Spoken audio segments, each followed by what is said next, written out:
Where to next?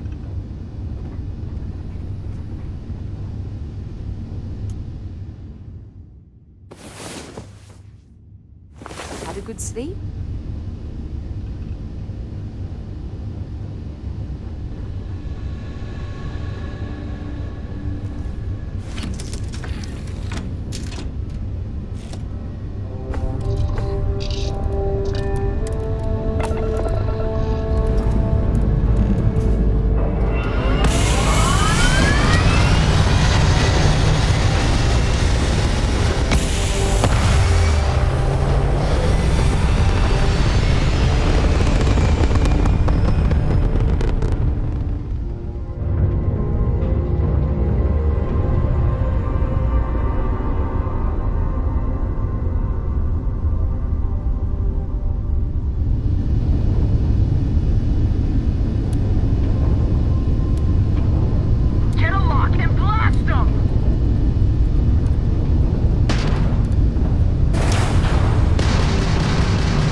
It's amazing to think that this I'm tree sorry, I predates really New can't afford to be Atlantis. distracted. I need to get to the bottom of Can you this. imagine all the changes it's seen? Yes. Concerned is an understatement.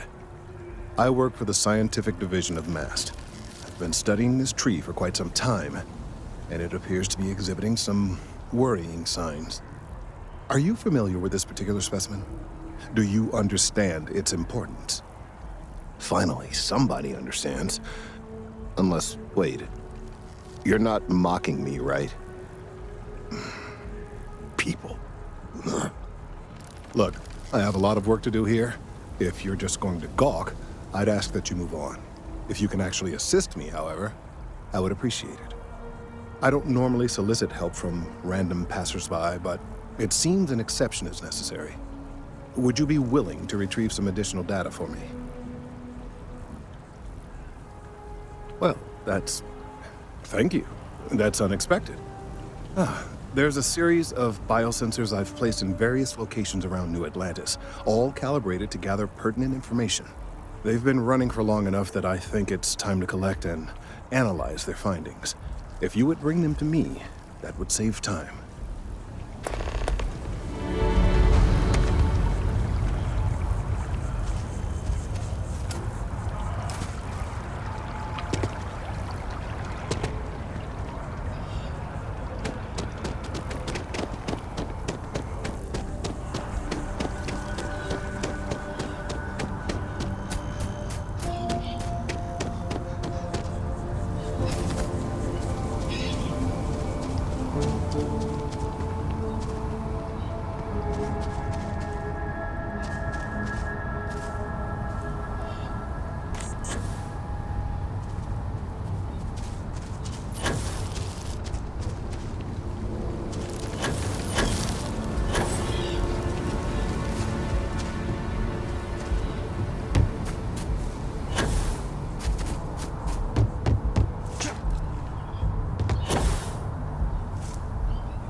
The last spacer ship, but then I realized my tank sprung a leak. I'm stuck. And the only place close enough to land... Wait. You're not suggesting? Tolman 2, Terramorph Heaven. So, I sat down, grabbed the highest caliber weapon I've got, and started.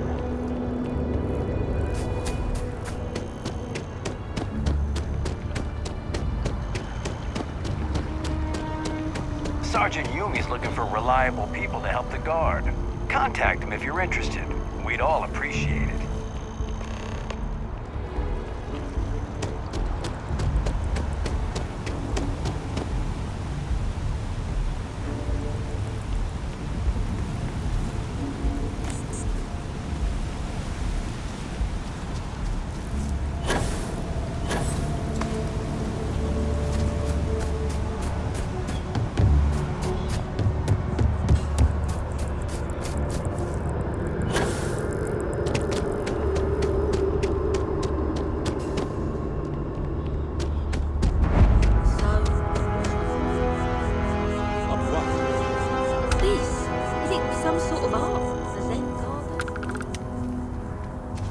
I feel like I've seen all there is to see. And hopefully I've left a few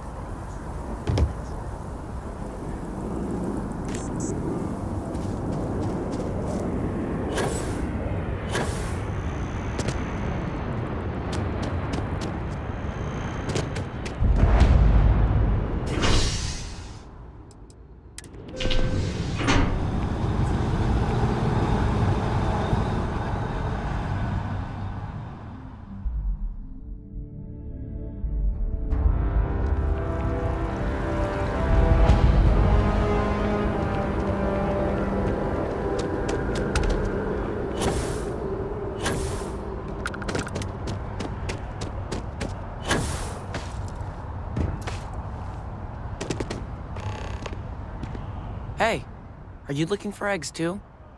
I've only found one so far, but I want to find more before anyone else does. So if you see some, can you tell me?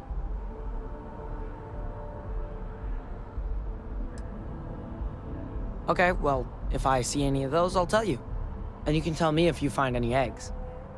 Miss Seng over at UC Distribution bought the one I found, and she said she might buy more if I can find them. I could really use the credits.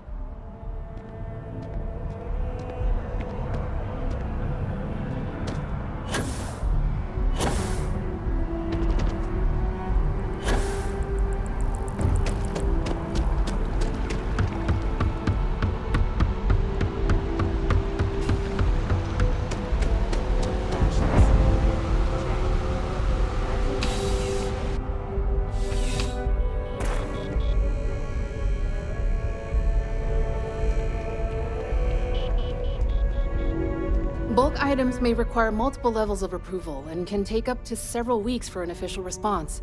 We apologize for any delay. Welcome to UC Distribution. Now, before you say a word, I am required to inform you that formal complaints cannot be filed until the customer feedback system is back online. I have been told it'll be up and running in 2 weeks, but you know how these things are. I am sorry for any potential inconvenience. Also, if you're here about a corporate account, I've been assured that deliveries will be back on schedule soon.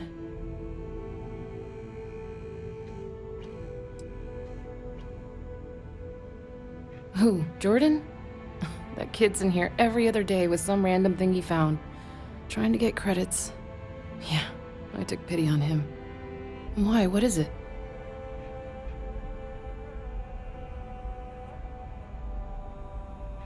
Oh, really? Well, you can have it back for what I paid for it, plus a little extra. Let's call it a convenience fee, shall we? I could, but I did pay for it. I'd like to recover my losses, and it's all the way in the back room. I'd have to walk back there, then back out here. You did say this was important after all. Honestly, it's probably worth way more than what we're talking about. Suit yourself. Right. There's something I Come need to back talk if to you you need about. something else. Remember our last conversation when you told me the artifacts made you feel like raw energy was coursing through your veins? Well, it got me thinking.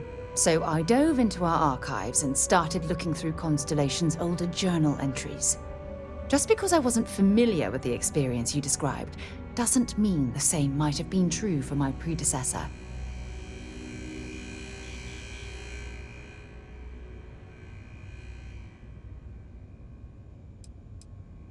Unfortunately, no. Other than you and Barrett, there were no records of direct encounters with the artifacts. I have to admit, though, I did get more than a bit sidetracked reminiscing about old times. Really? I'm surprised that I haven't.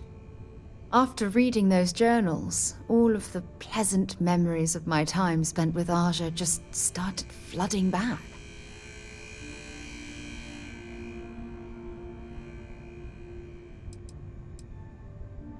Aja Mamasa. She was the youngest member of Constellation when it was founded. Only took her 15 years to reach chair. Sorry, I sometimes get so caught up in my own bubble, I forget that I wasn't the first.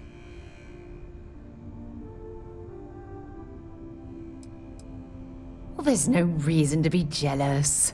They were just, I don't know, different times. Aja was the one that taught me the ropes at Constellation and took me under her wing as her protege.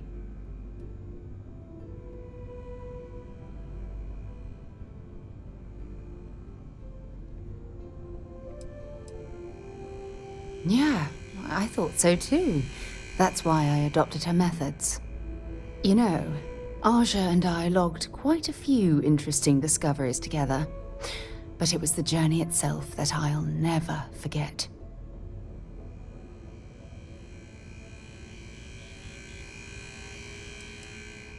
We catalogued unusual stellar phenomena, a few habitable worlds, and some unique life forms, but nothing SSNN would bother to report. Exactly. For me, it was all about the quieter moments. There was nothing quite like sitting back and watching space bend while listening to Aja spin vivid stories to fill the time. Oh, I find that sort of cozy isolation the best way to really get to know someone.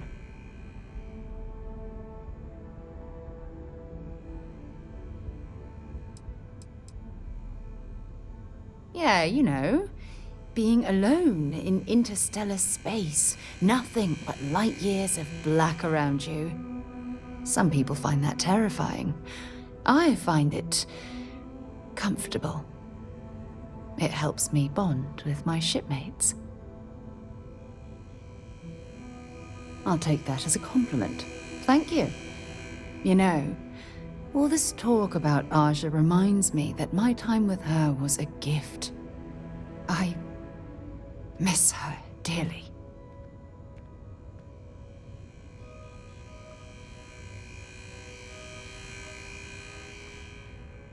No, she retired. Living on Porima 2 now, I think. Come to think of it, if we're ever out that far, perhaps we could pay her a visit, and I could make proper introductions.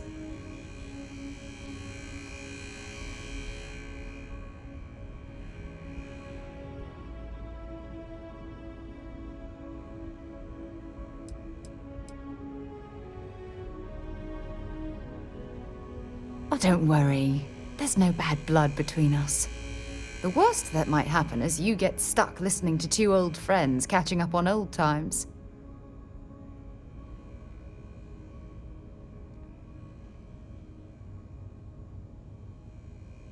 Well, I don't expect you to be a carbon copy of Aja. Just be yourself. You see, it's clear that we share the same hunger to discover what's out there. And that, well, that's what intrigues me about you.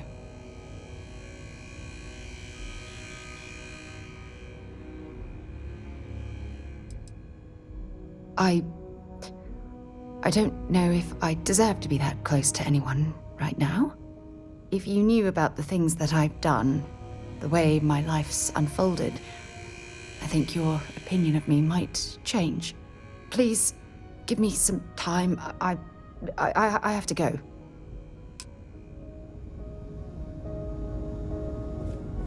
I'm afraid, due to recent legislative action, I'm no longer able to allocate ships. I can, however, deal in general goods.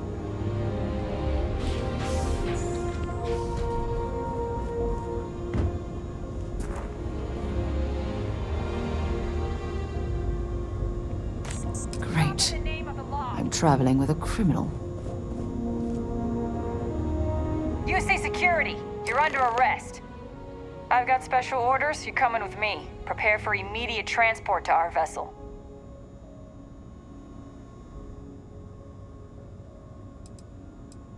We have orders to transport you and your vessel to your final destination, the UC Vigilance. Any deviation from those orders on your part will be considered an act of hostility and will be met with aggressive force. I've been authorized to inform you that you're being transferred to the UC Vigilance. You'll find out more when you get there. Other than that, I'm not at liberty to divulge any additional information. Smart decision. Stand by to be transferred.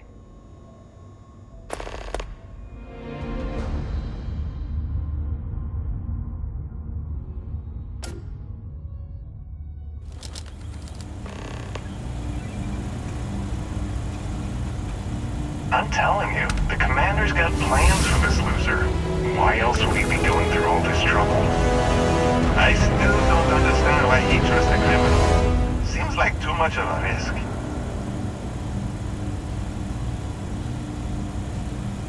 Stop worrying and keep an eye on our guest. I'll be right back.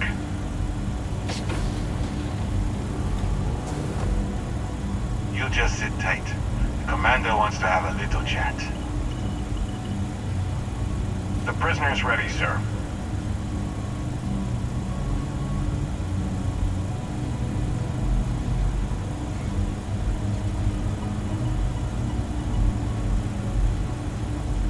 I hope you're comfortable. We have a lot to discuss.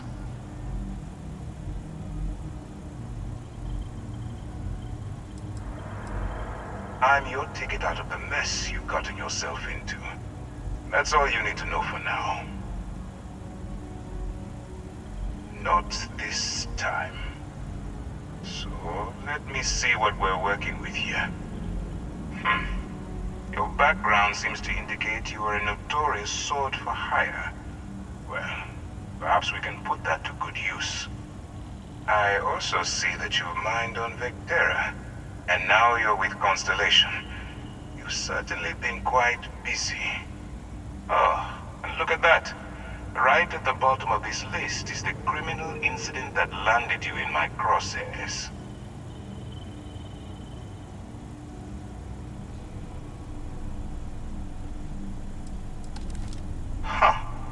You're absolutely right. Well, I'll have my people get right on that. Now that we have that out of the way, let me introduce myself. My name is Commander Kibwe Ikande, and I'm in charge of this operation for UC SysDef. Are you familiar with what we do?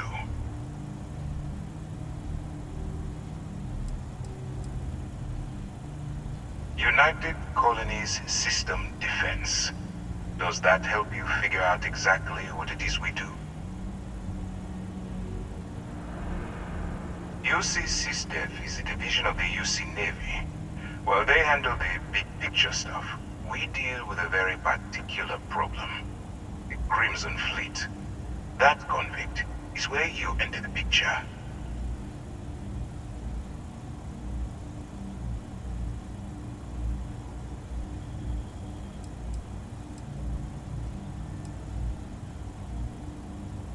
On the books, they maintain combat-ready spaceborne forces to deter aggression and ensure the safety of the United Colonies. What all that fancy claptrap means is that they're the ones who fight in the wars to keep our territories secure.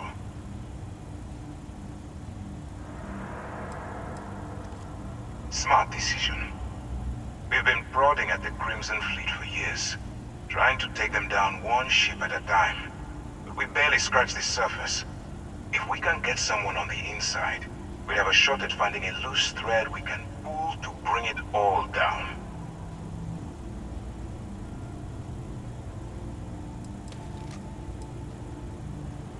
If the military rolls in and attacks the Crimson Fleet, we'd have a full-scale war on our hands.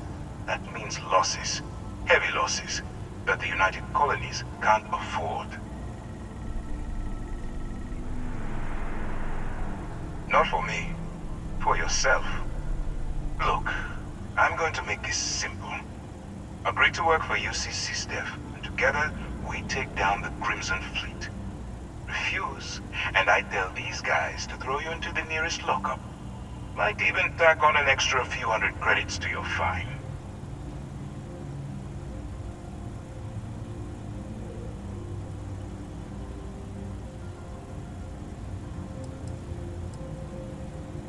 Well, first of all, we'll forget about the infraction that landed you on the Vigilance. Wipe the slate clean. Better still, depending on how well you do your job, we'll even kick in a few extra credits to offset any cost that the operation will incur. Or, you can throw all that away and end up back in jail with a hefty fine attached.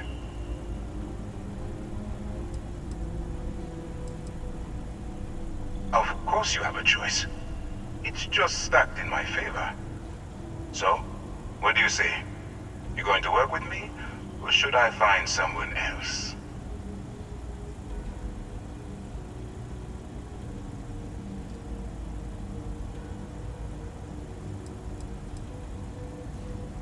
If I didn't think you had a chance, I would have left you in lockup. You're just going to have to follow your instincts and trust me. Smart choice. I'm going to have one of my men escort you to the operations center. I strongly suggest that you don't give him any trouble. And don't bother trying to leave the ship. I think you'll find all access to the docking area is fully restricted.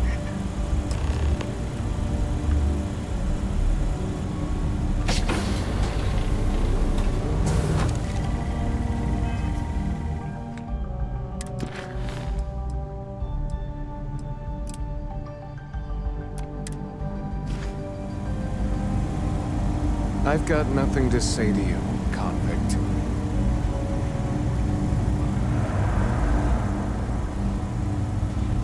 All right, let's go.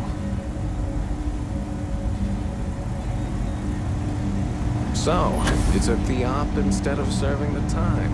Gonna be the commander's new mole, huh?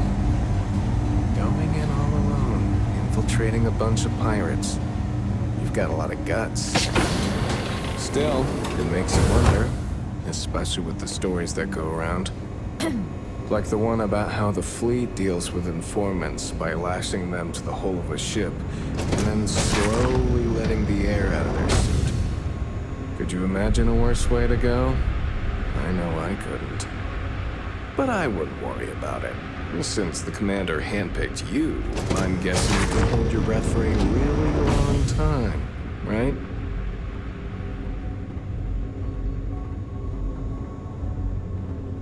Hey.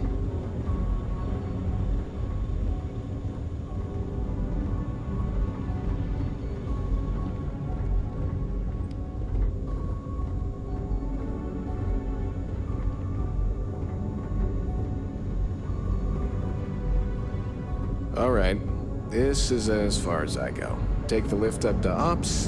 Commander Ikande should be waiting for you.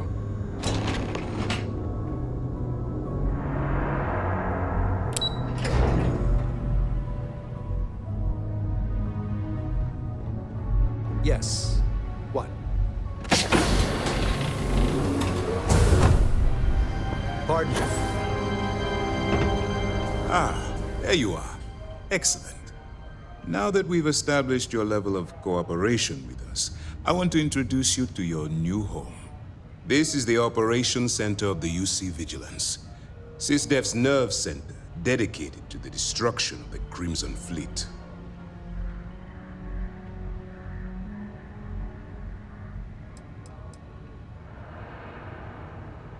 We are currently in the Sol system, in deep orbit around Phobos. As to why, I'll explain momentarily.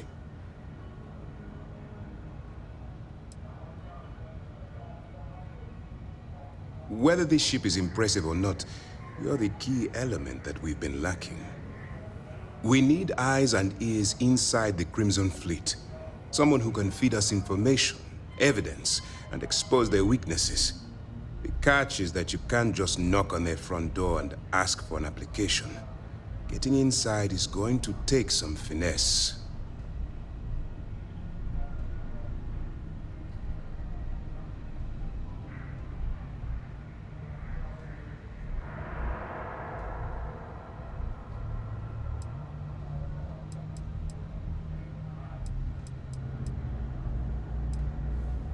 I do. Our intelligence has managed to find a possible opening into the Crimson Fleet through Saoirse Bowden, one of their contacts. She works for the Trade Authority in Sidonia, so you'll be using a container of Aurora we've loaded on your ship to get her attention.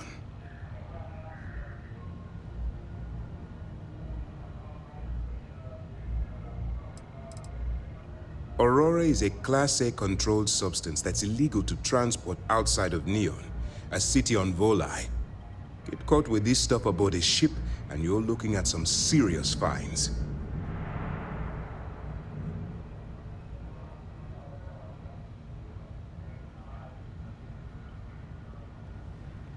You'd better hope so. Saoirse won't be easy to dupe. Once you bluff your way into the Crimson Fleet, then the operation proceeds to evidence gathering. That's where my second-in-command, Lieutenant Gillian Toft, comes into the picture. She'll explain everything you need to know.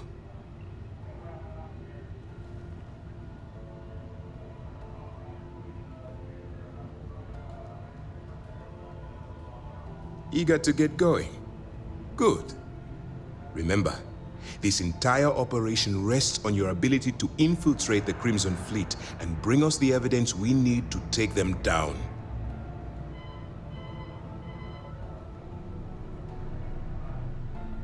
I wouldn't expect any less. Look, before you begin, I want to make something perfectly clear. As an undercover operative for UC SysDef, you'll be expected to follow our code of conduct and ethics. Allow yourself to stray too far off the path, and you stand a good chance of spiraling out of control.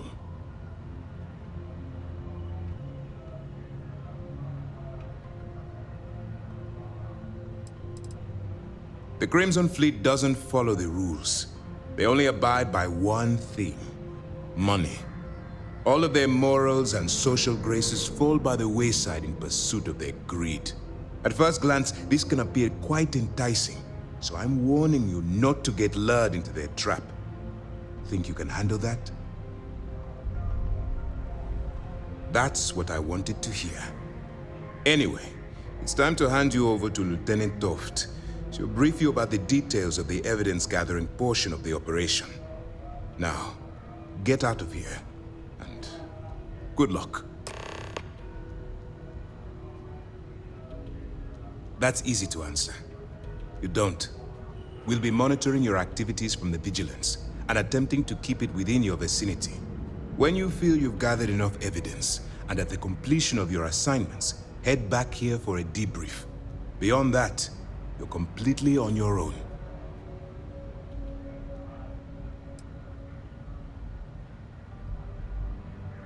All we know is that she's been with the Trade Authority for years, which means she's been privy to some seriously shady deals. She's shrewd and she's diligent. The only reason we were able to connect her with the Crimson Fleet at all was thanks to an informant. I'm afraid she's the best lead we've got. For your own safety, nobody but myself and the crew of the Vigilance will be aware that you're working for the United Colonies. Basically, if you land in jail, you're going to have to deal with the fines.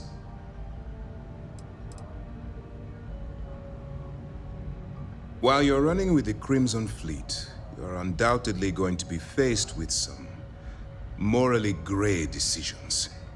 It's going to be difficult for you to weigh the consequences of pulling the trigger while maintaining your cover. Do what you have to do, but remember why you're out there in the first place.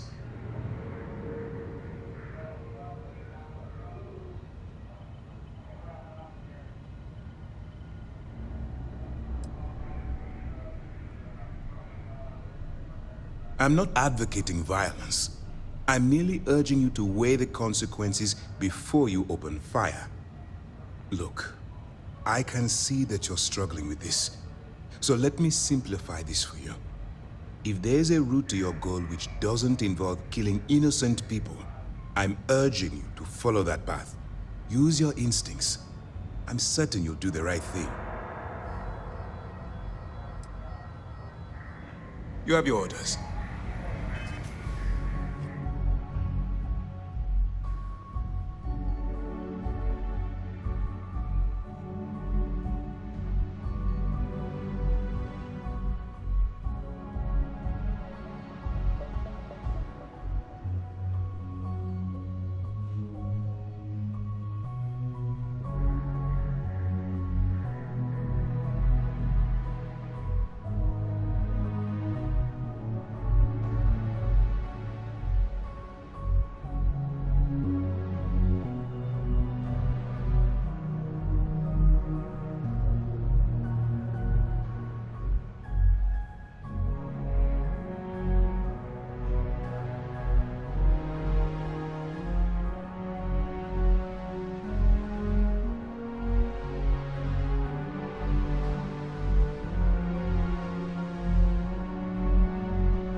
All right, we don't have a lot of time, so I need you to listen up. While you're working undercover, it's imperative that you gather as much evidence as possible. If you find any records that look suspicious or incriminating, you bring it to me. Is that understood?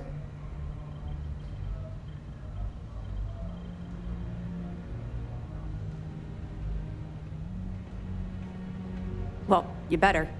Commander Akande's entire operation is resting on your shoulders. I want data slates, computer downloads, handwritten notes. Hell, I'll take anything if it'll get those bastards thrown into the brig.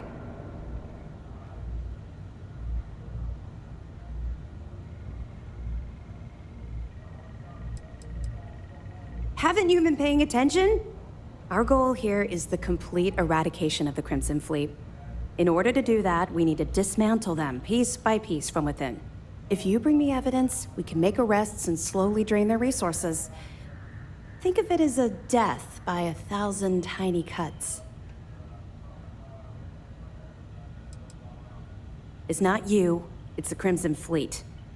That minor skirmish you had with them on Vectera was nothing compared to the death and destruction those pirates leave behind. If you've seen what I've seen, you'd understand why I'm pushing you so hard.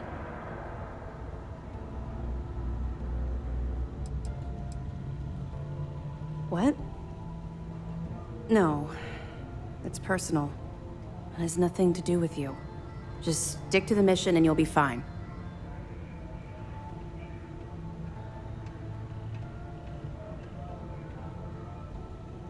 That's all we're asking. Oh, before you go, there's one more thing.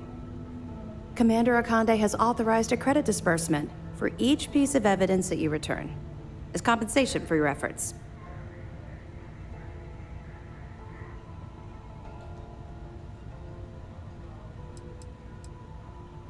Well, that's just it. You're not career military, are you? And speaking frankly, you're completely out of pocket during this operation. You'll be paying for your own supplies and other unexpected incidentals. So, if I were you, I'd stop asking questions and accept the compensation. It's not generous, it's motivational. Commander Akande's idea. All right, we've loaded a container of Aurora into your ship's cargo hold. We're also providing you with a sample you can use to tease the goods. We've cleared your ship for launch. Proceed to Sidonia. Make contact with Saoirse Bowden. And with any luck, she'll point you to the Crimson Fleet. That should do it. You're dismissed.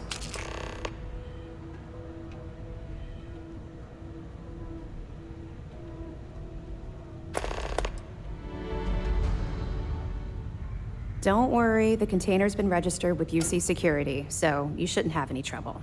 Even if you're scanned. Of course, if we find out you tried to sell it to someone outside the boundaries of this particular operation, well, I don't think I need to tell you the consequences of making that mistake.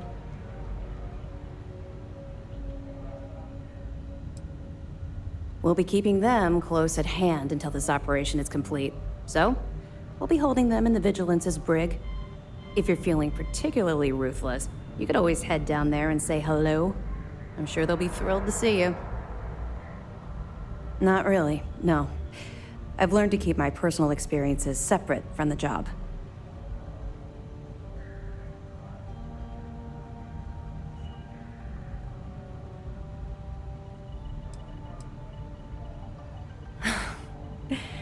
That's a fine point, but in my defense, I was under orders to make sure we weren't pulling some kind of psycho into the mix. And honestly, there are far bigger things at stake than my personal feelings towards the Crimson Fleet. Let's just stick to the job at hand and concentrate on the mission. But, maybe we can talk about it some other time, okay? Let me know if you need anything else. Yeah? Excuse me. Okay. Hello.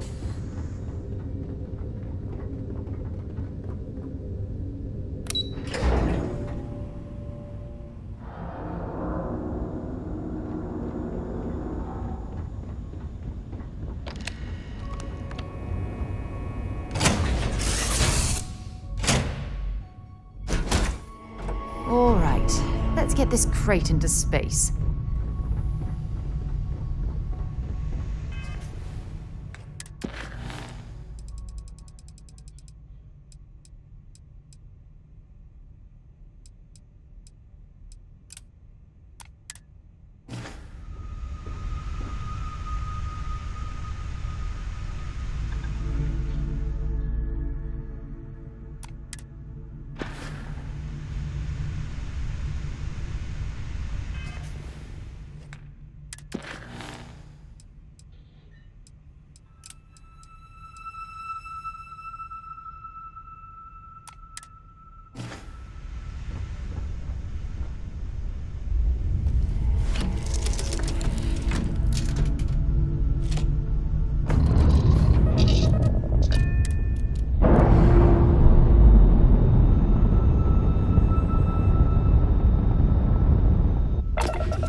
colony space. Please maintain course and prepare to be scanned. Scan complete. Welcome to Mars. You are cleared to land at Sidonia.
Look at this place.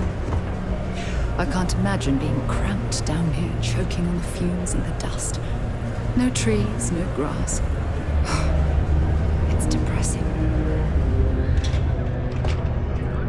The miners pretty much run the local.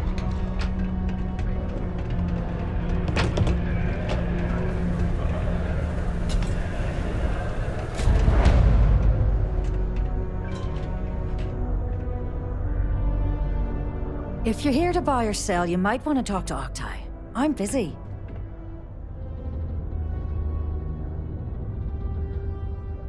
Wouldn't be the first time I've heard that line. Oh, don't give me that look. I'm just having a laugh. What have you got for me?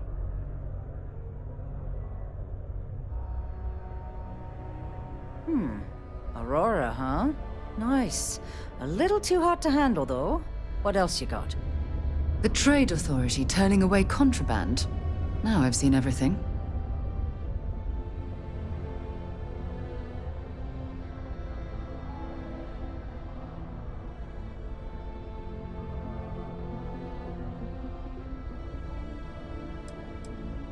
No, they're right. What they didn't tell you is that I have a self-preservation streak 1 kilometer wide. Of course, if there's a finder's fee you're offering, I might, well, bend the rules a little bit.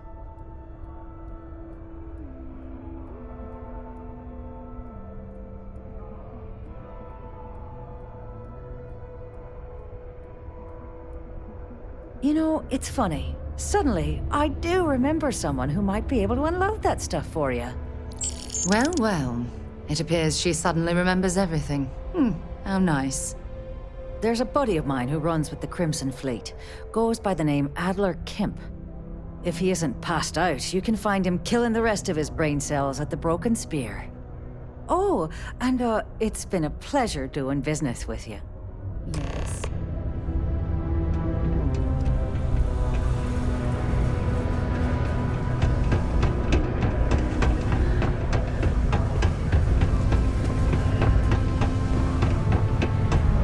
This here is the most important work in the galaxy. We mine the resources that this spaceship's possible.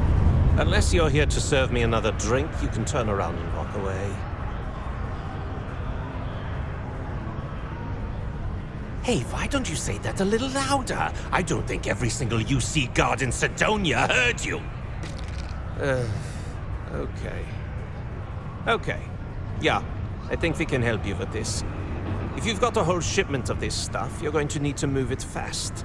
But you're going to have to do something for us first.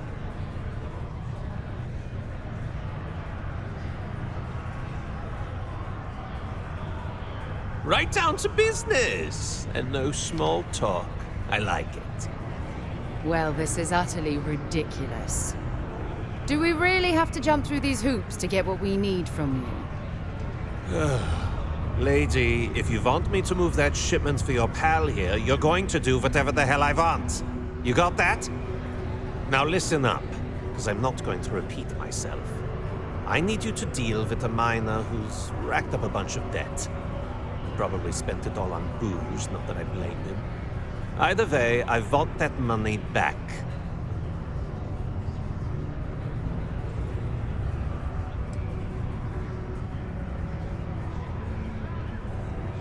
Feel free to throw as many credits in my face as you want, but that isn't the point. We need to make an example out of this guy. His name's Carl Fielding. I think you'll find him wandering around the Deimos miners' quarters. Don't worry, you can't miss him.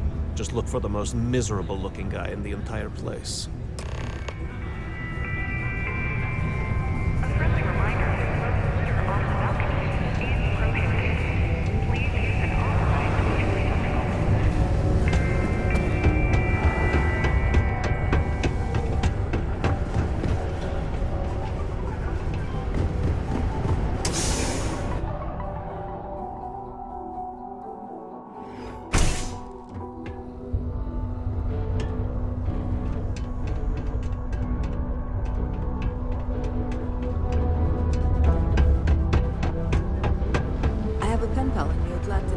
We've never met in person, but she's still one of my best friends. Learning to accept the truth of higher power is key. 20 years ago, understanding I moved to Sidonia on a whim. Never thought I'd stay for as long as I have. Joy and Horace? I think they get along well enough. Sure, they argue, but that's a good thing. Disagreement's healthy. What good are your beliefs if you never have to defend them? Not to get all sappy, but I lost a son in the war. It's been 20 years, but it still makes my brain a bit swirly thinking about it. Just never got to say goodbye, you know? That bugs me. So I come here to try and get peace. See ya.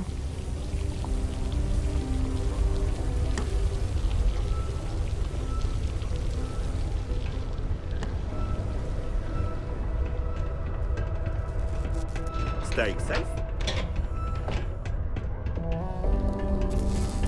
Something I can help you with?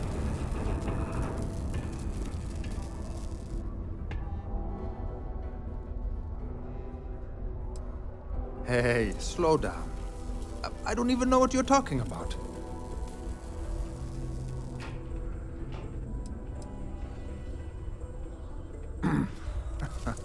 Of course I owe money.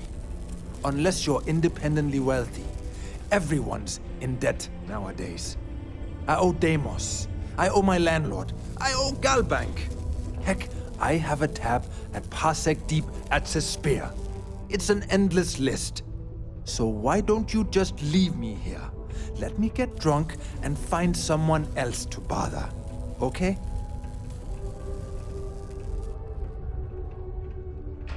Adler, you said? Nope. I think you have me mixed up with someone else. Look, I'm tired. It's been a long day in the mines. I just want to go home, wash off the dust, and relax. This has been fun, though. Whatever.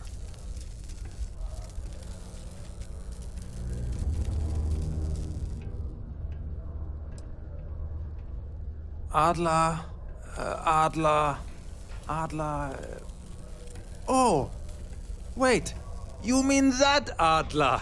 Yeah, sorry. I thought you were talking about someone else. I told him I'd pay up next week when Deimos cuts our next profit share check. I'll even bring it to him personally. Sound good? Yeah?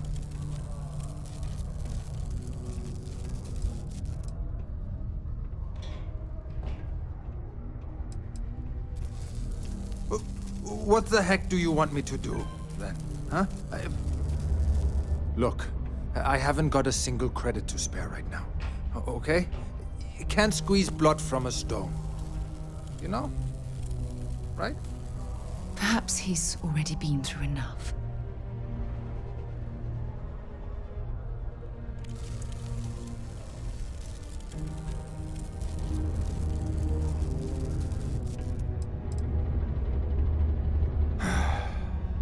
I'm a miner for Deimos. It's not what I was hoping for out of life. But here I am. Yeah, it's a lousy company. It pays me a salary. But I depend on the profit-sharing bonuses to keep food on the table for my family.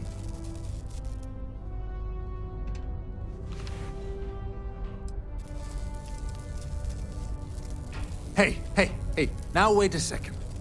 Just because things are tough, and I might be spending my afternoons at the spear, it doesn't mean I don't care about my family. Adler doesn't get to judge me. No, he's just a low-life pirate who thinks he can push everyone around. Holy crap. Really? You'd do that for me? Wow. I don't even know what to say. Thank you. For everything. And don't worry. I'll never borrow anything from Adler again. I promise.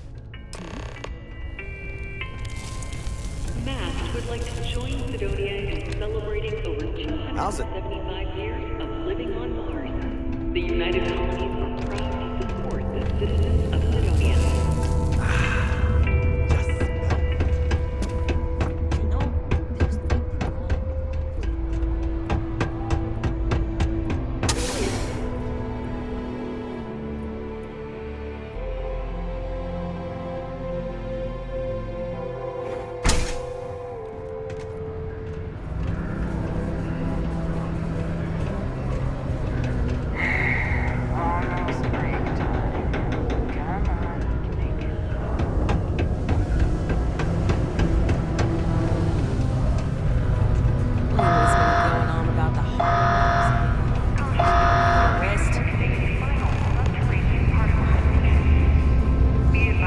Have something for me?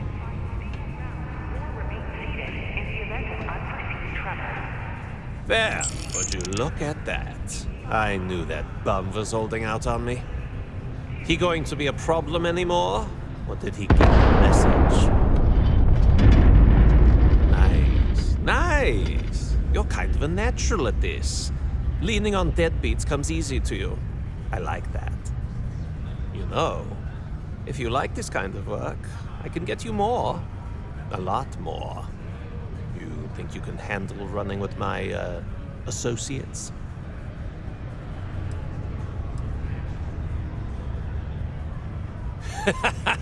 That's what I'm talking about. I like your style. All right. I'll call ahead and get a hold of Nevamora. She's second to the big boss himself. Head out to Europa. You'll find her there. I suggest you listen to whatever she has to say. Oh, and I've taken care of that Aurora shipment for you too. Don't spend all that cash in one place.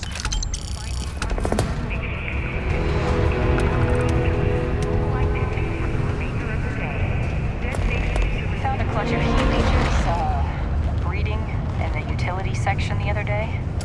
Not gonna be able to get that image out of my head for a while.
Adler thinks you're good enough to join our crew.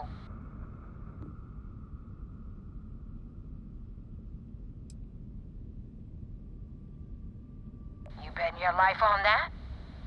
Because the only way out of our organization is with a warhead up your grav drive. So, before I put you to work, let's get everything out in the open.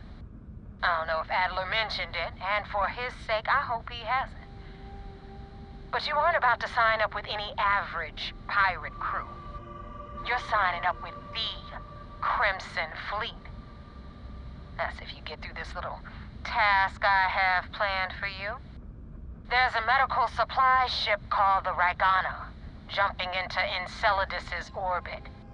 On board that ship, you'll find a traitor named Austin Rake. I want him dead.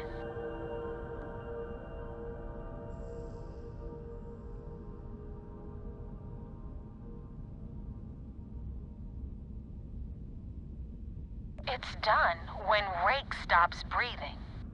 Head back here when you're finished. And don't keep me waiting for long. So that's the notorious Nova Mora. I have to say, if she's the finest that the Crimson Fleet has to offer, joining them might be a terrible mistake.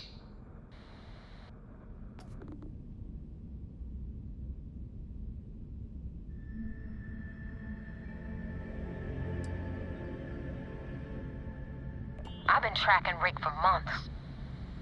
He's making it tough, not gonna lie. He changes his location and identity so often, it's costing me a small fortune just to keep tabs. But you know what? It's worth every damn cred. He's made me look like a fool in front of Delgado, and I'm gonna have his head on a pike. Rake used to run with the fleet. Hell, I'm the one who vouched for him in the first place. Back then he had a different name and a different identity. He was a damn good earner, too. Brought in a ton of creds. Everything was fine until he wanted out. So he ran. And nobody, I mean, nobody, runs away from the fleet.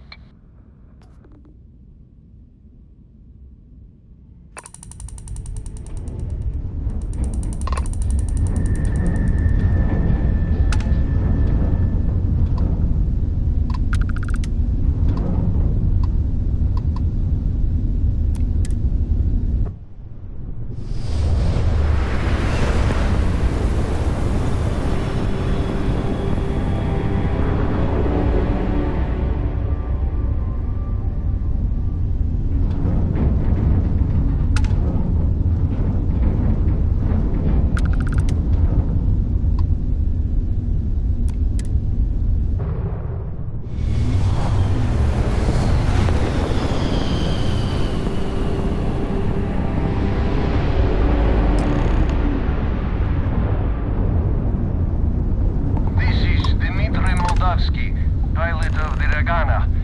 We are a simple transport ship heading to New Homestead. We do not want any trouble.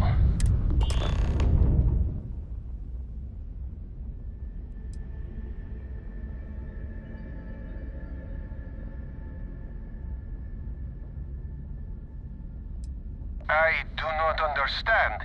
Please confirm your intentions.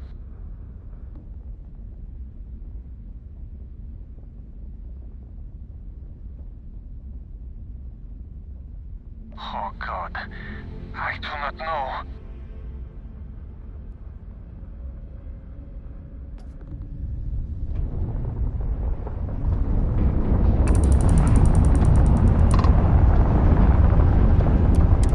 This is Dmitry Moldavsky, pilot of the Ragana. We are a medical supply ship headed for New Homestead. We don't want any trouble.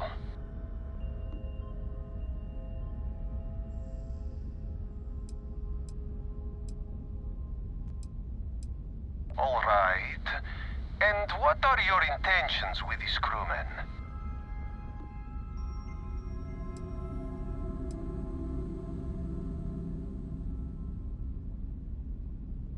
Oh, God.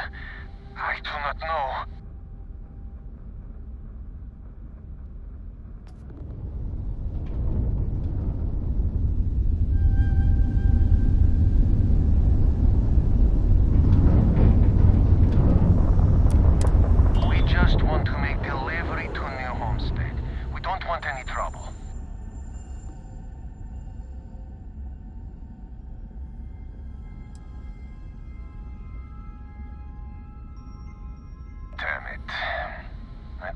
choice, do I?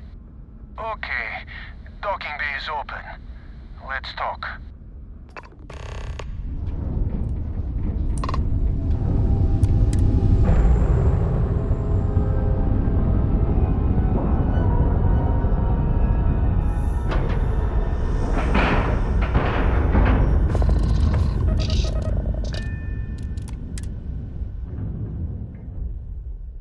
I don't suppose I have time for a nap before we leave.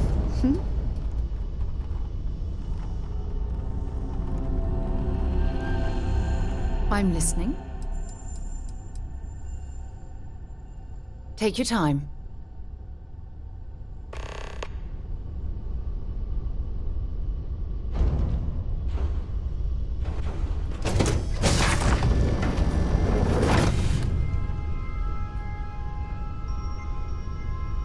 I am not sure what to make of you being here. If you wanted to kill us, you could have done that from your ship. If you wanted our cargo, we could have jettisoned it. I guess I should just stop talking and let you say your piece.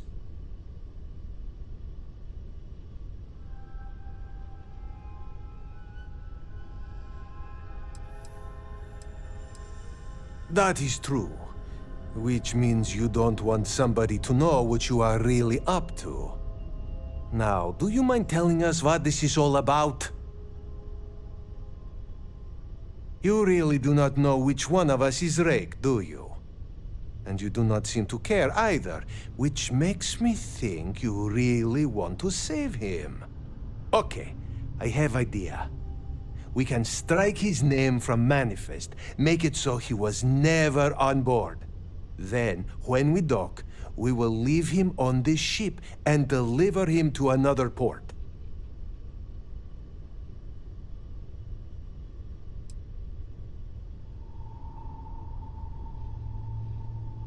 That is fair. We do not want any part of the fleet. Is that all right with you, Austin? Do I have a choice? It does not appear you do. Well then, it is agreed. You go back to your ship and we will make sure Rake was never on ours. And in case any of your handlers get suspicious, here. We had an extra crate of supplies loaded, in case one got damaged. This should be proof you were not here to bargain. Thank you for letting us go.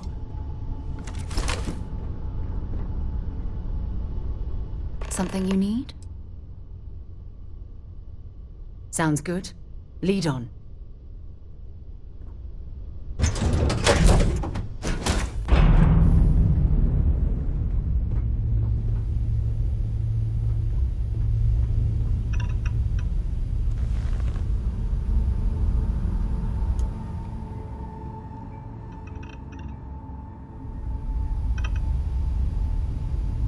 What can I help you with? Sure, go ahead.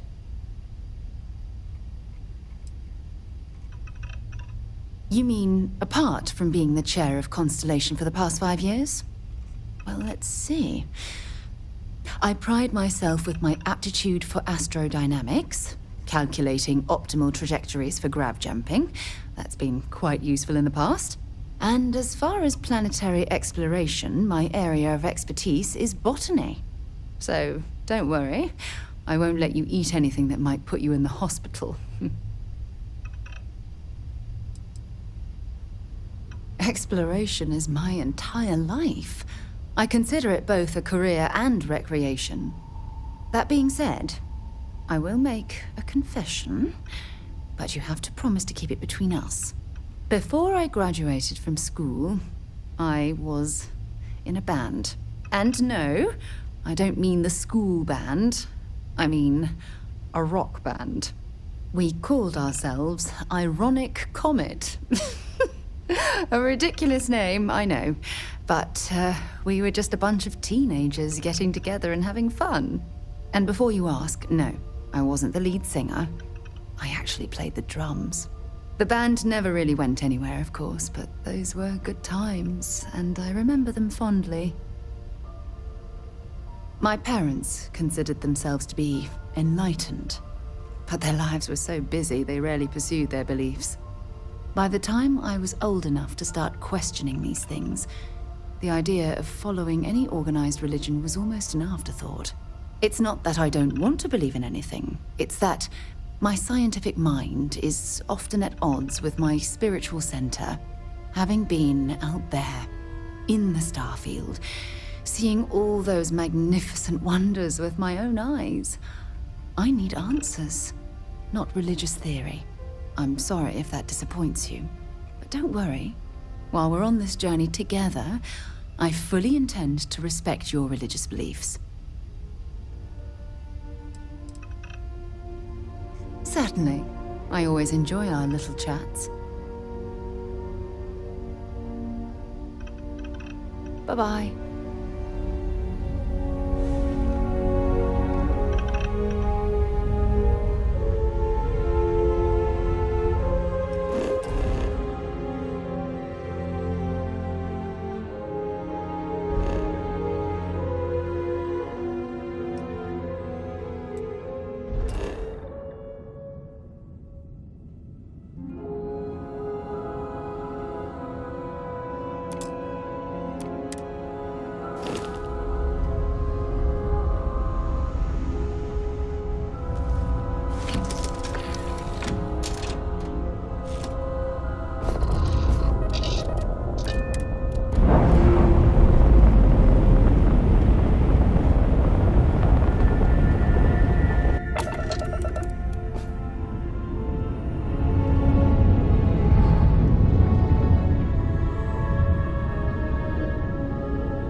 lead.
Thanks for the help with the Ecliptic.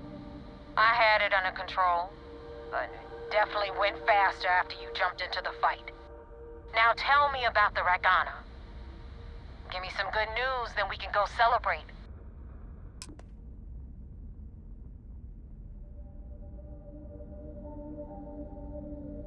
Huh. No kidding. That'll make Delgado happy, seeing as our hands are clean. I would have preferred if you hadn't left witnesses behind, but at least you got the job done. Anyway, you wanted into the Crimson Fleet? Well, you're in. Yep, it's that simple. Hope this business with Rakes taught you something. Because I'm about to stick my neck out and vouch for you. If you screw up, and I wind up looking like an asshole, I'm gonna send someone after you. We clear?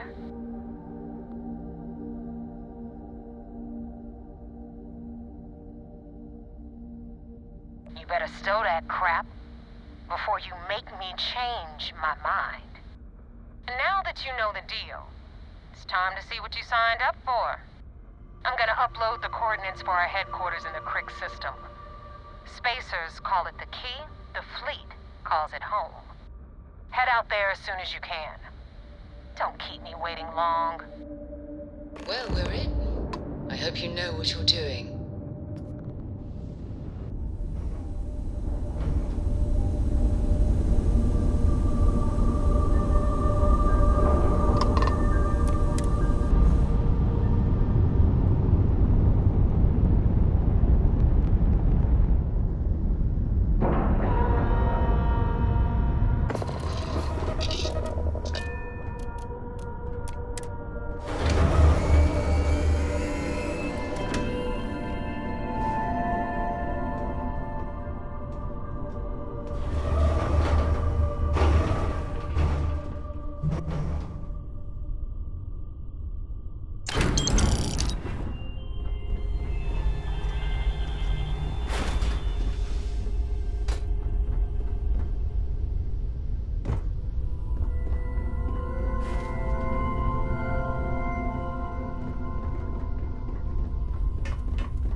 do you need a little bit of time?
Contraband.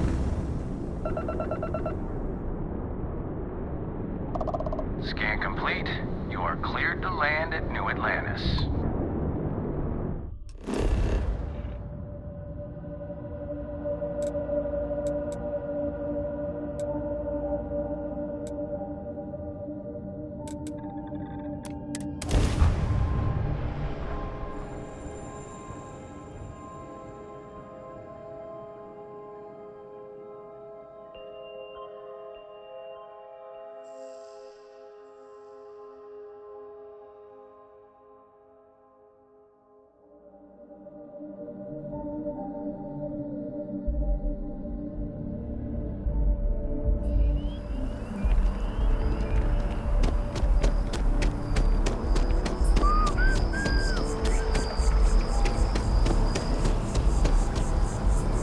I need all of the biosensors if the data is to be of any use. I appreciate your assistance, but So you do. Wonderful. I'll just take these, and we'll see what they have to tell us. All right, we'll just upload the data. Give it a moment.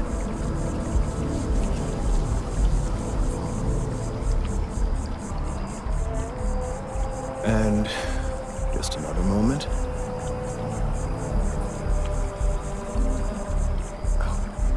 It is working, isn't it? Ah, there it is. Relief. Now, let's see. This is... Well, it's... Oh my. It's a good thing you brought the biosensors to me when you did. Well, there's good news and bad news. The good news is that my suspicions were correct. There is something wrong with the tree. I will report my findings to Mast immediately with no small amount of satisfaction. The phrase, "I told you so," may even be uttered more than once. Yes, it does feel good to be right, particularly when others have attempted to convince you otherwise. Repeatedly. The bad news, as it were, is that the internal composition of the tree is changing. In this particular case, the tree is now regularly emitting ultra-low frequency sound waves. They're nearly imperceptible now, but they're growing in strength. This is something we've never observed before. Depending on how large these waves grow, consequences for the city could be disastrous. I must consult with my colleagues in Mast at once. Thank you for your assistance. I hope these credits are adequate compensation.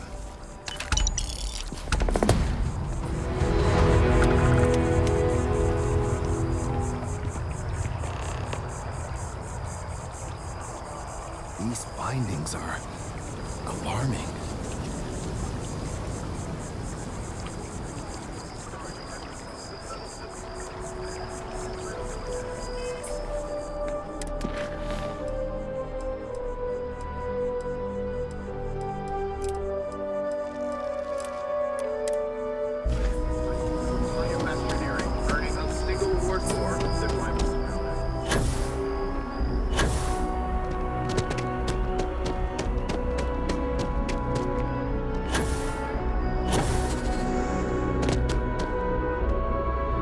Another day, another credit.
Anything I can help you with? And here's your new captain. My crew can take a look at your ship, and you can stop by the Trade Authority kiosk if you need to offload some cargo.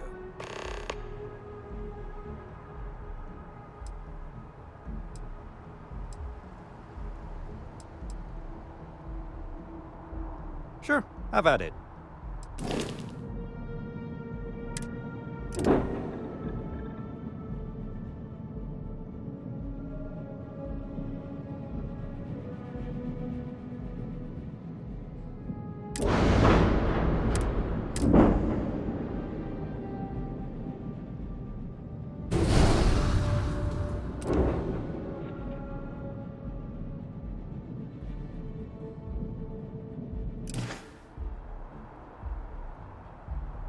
Looks to me like you're already in pretty good shape.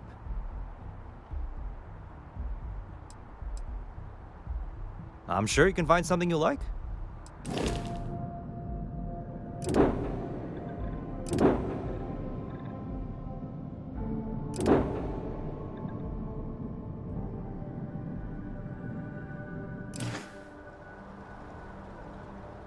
Everything We looks should good have a here. talk I'll be at my when you booth have the if you need time, me. of course. Thanks for taking time to chat. I really need a friendly ear right about now.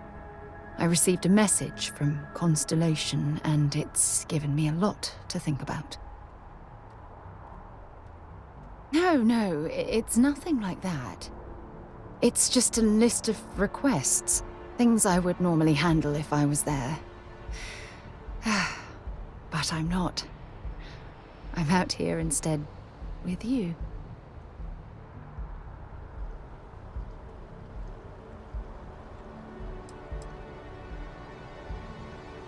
You're not keeping me out here. I am.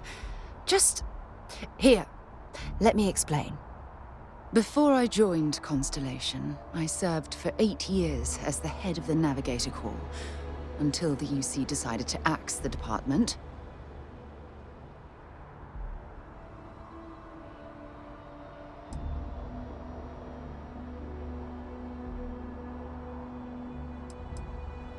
It was a branch of the United Colonies Navy, a small fleet of ships outfitted for galactic exploration.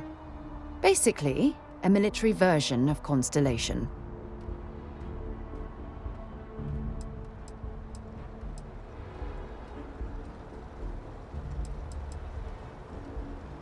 Yeah, I suppose painful is an appropriate way to put it. You see, the top brass demanded press-worthy discoveries to justify the spending, and money was tight after the war. Shutdown was inevitable. At the end of the day, I was in charge, so the blame obviously fell on my shoulders.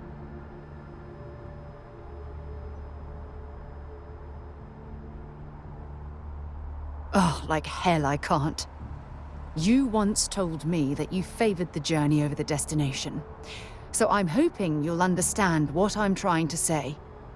I failed because I was more concerned about exploring the stars than pushing a pencil. If I had fought harder, I'm convinced our division may have had a chance to prove its value.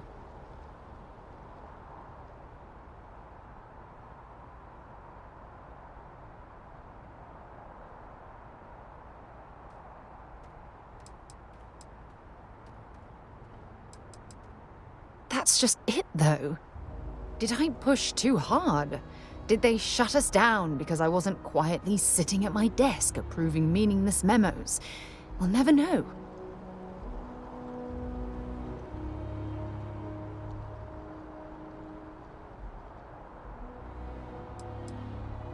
Yes, maybe.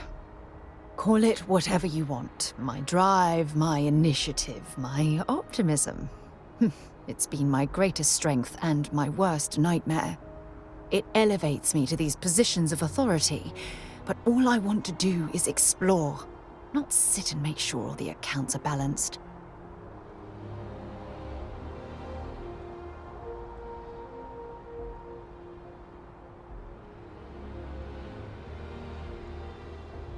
Yes, exactly. If it's obvious to you, imagine how obvious it is to someone like Barrett or Mateo. Oh, they must be itching to replace me by now. God damn it.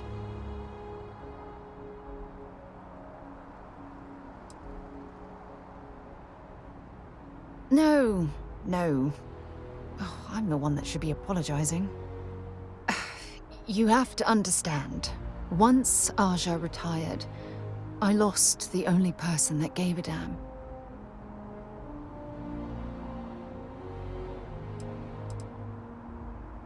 Look, it's clear that you have feelings for me. It's just... I've never had time for this sort of thing in my life. Please, it's not you. It's me. I'm just not ready to get that close. I can't. Not now. But thank you for being there and listening. It helped. It really did. You should inspect your ship for heat leeches every couple landings. They'll cause plenty of havoc if left unchecked.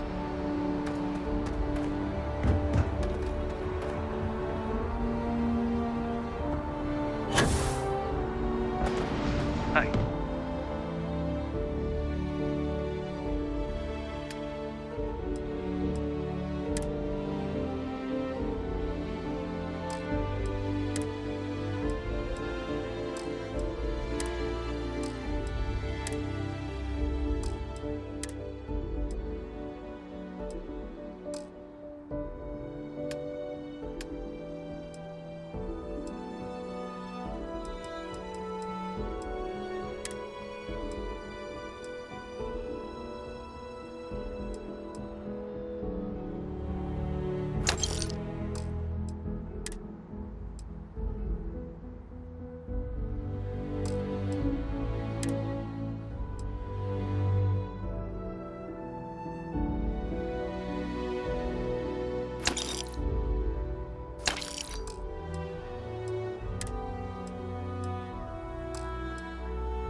Kind of breaking my concentration here.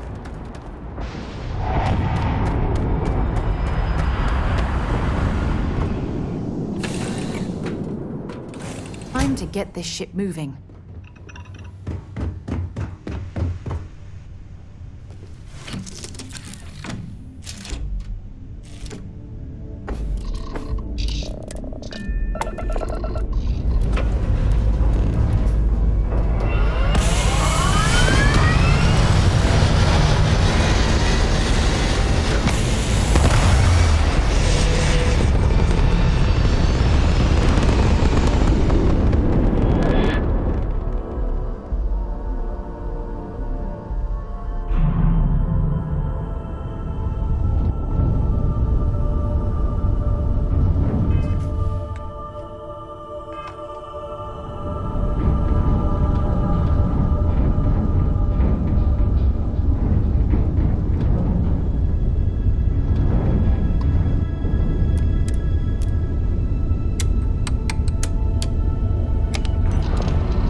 Commander Ikande wants to see you. Follow me. I had a friend on the Regana. I hope I'll be able to see him next time we're on shore leave.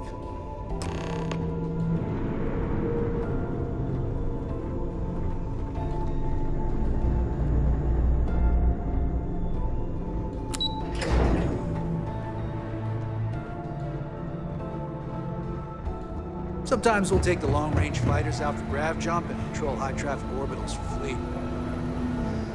You have permission to speak freely. We got the message from the Regana about Austin Rick. We had him dropped off at a separate port, off the books. Suffice to say, he's got a lot to answer for.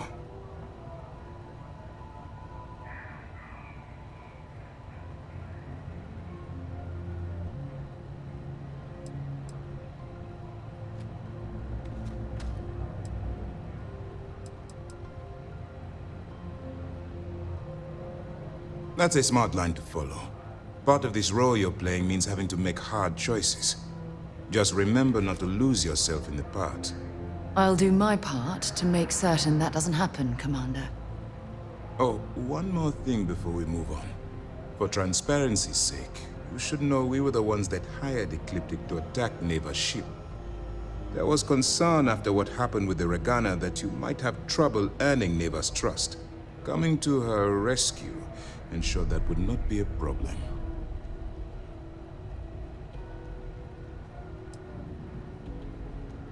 Ah, so I take it you have good news. Were you able to join the fleet? Then it worked. You're in. Sounds like everything is going as expected. Now it's time for the next phase of the mission. Our intel on Saoirse was correct. After we received reports on your interaction with Adler Kemp, we picked up on your rendezvous with Neva Mora. Our files indicate she's second in command, so getting on her good side will ensure you get into the Crimson Fleet.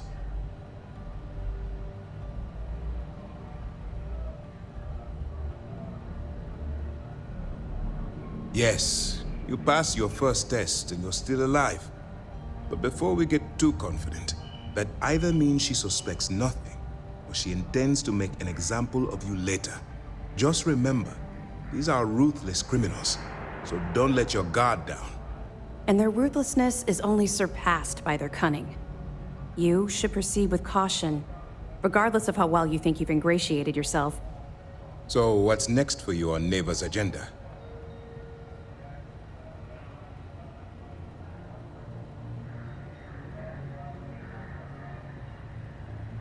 Where you'll meet Delgado, no doubt. Delgado is the leader of the Crimson Fleet. I have a profile here with some information on his background. You'll want to know the individual cadences of every member of the fleet, but Delgado's most of all. Agreed. The last thing we need is to infiltrate the fleet, only to be kicked out because we've underestimated one of their people. I don't disagree, but it's important to know your enemy, and the best way to defeat them. In any case, now that you're with the fleet, you'll be operating independently. We will shadow you eventually, but we'll need to maintain our distance for now, especially while you're on the Key. This will also give us time to bolster our defenses, should we need to engage with the fleet in the future. Sir, on that note, shall we begin implementing the upgrade to our shields? Immediately, Lieutenant. Notify the engineers and relay the information to the crew. I hope your entry into the fleet has overcome any doubts you may have had regarding your mission. It certainly increased my estimates on success. Keep up the good work. We'll expect further reports. Dismissed.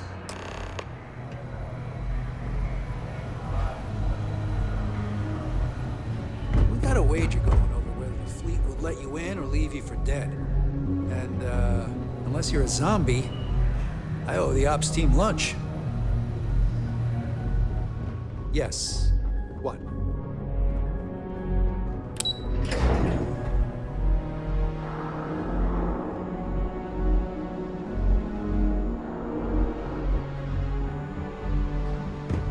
Drank too much coffee last night.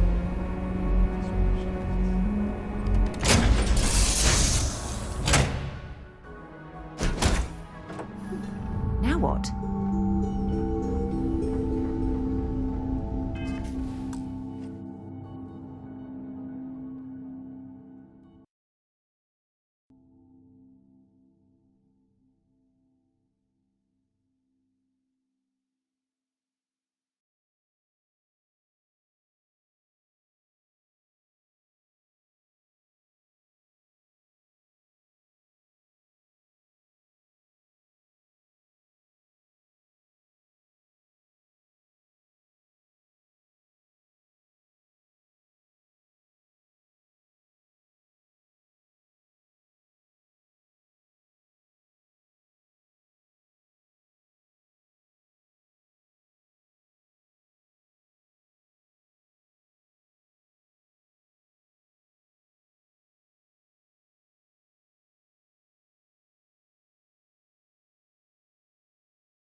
on your way.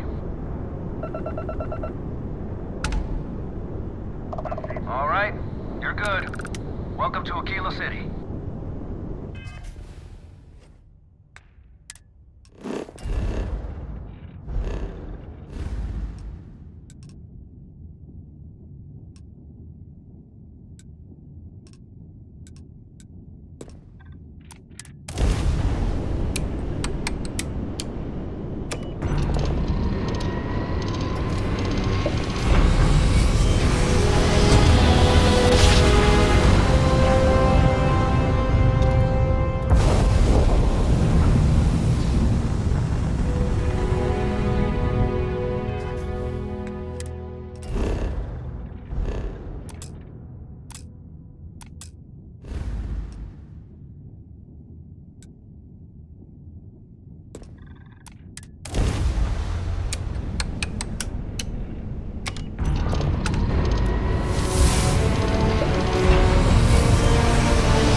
Get out of my face. You said the take was 10K, but it was 30. Big difference on 40% of 10 versus 30. You wanted 4K, you got 4K. Not my problem. If you're stealing from me, you bet your ass it's your problem. You kidding me? Way to make a mess in front of my new rook. Hey, steal from me and get caught. Better off dead. Sounds like you did the fleet a favor. Now toss this body out of an airlock before it turns into a damn air freshener. The hell took you so long? Forget how to grav jump or something?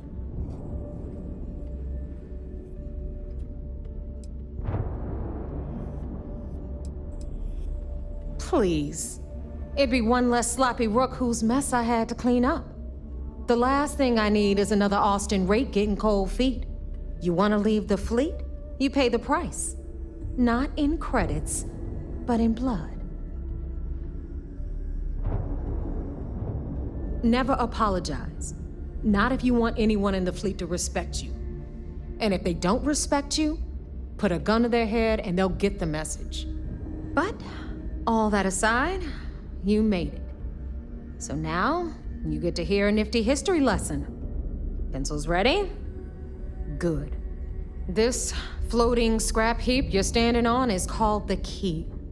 Used to be an old UC military star station, and now it's the fleet's base of operations. Might look a little beat up on the outside, but we keep it together.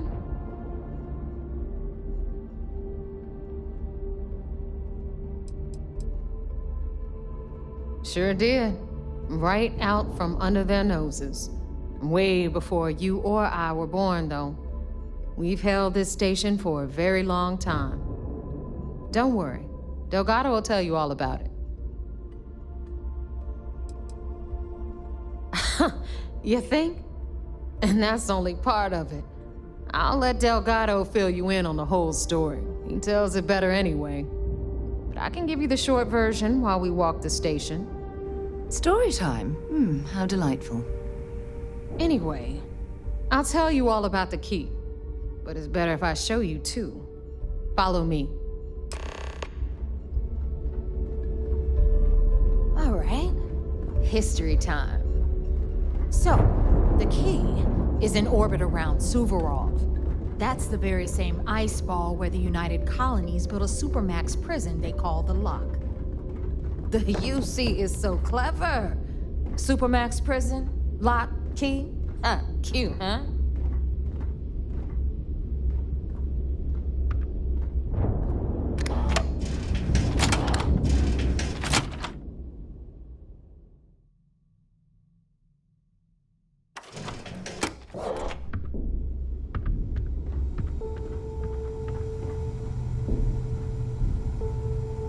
Now, we've got everything the fleet needs right here. Of course, you've got to pay for it. Remember, on the key, credits are king. What the hell is this? All right, hang on, Nev. Before you get pissed, I've got my hands full. Jasmine, sweetie, I'm trying to give a tour here. So you want to tell me why those damn doors are sealed? It's called a malfunction. You know, that thing I spend most of my day dealing with. Believe me, my people are on it. Have a little faith for once. Aw. And you always, Angel. This here's Jasmine. You need anything for your ship, she's got you covered. We'll hit up the depot next since these doors have given out on us. So anyway, we were talking about the lock. About 100 years ago, the prisoners down there rioted and took over the place. After stealing some ships, they were actually able to make it up here and took over the key. About time you brought us new blood, Neva. I was getting tired of trading with the same old faces. You're just ticked everyone's getting wise to your ridiculous prices, Aludra. Anyway, welcome to the depot, Rook, where you'll be lucky if these blood-sucking leeches don't bleed you completely dry. Whoa. It's not our fault that people don't appreciate how much it costs to get untraceable merchandise onto the key. Neva's just whining because she thinks she lost a ton of cash selling us a shipment of gear. She should have done her homework. Yeah, sure, laugh it up. I'll remember that next time I need something from you cheapskates. Let's move on. Back to my story. After the liberated prisoners grabbed the key, they established it as a base of operations and began pirating the spaceways. That was how the Crimson Fleet began. Of course, Jasper Cricks had a lot to do with all that, but we'll get to him later. Rook, meet Zuri, queen of the rare exports. If I don't have it, you don't need it.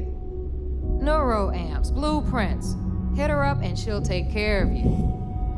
Speaking of which, you still owe me for that last purchase, Neva. It's like 5 figures. Don't make me collect it the hard way.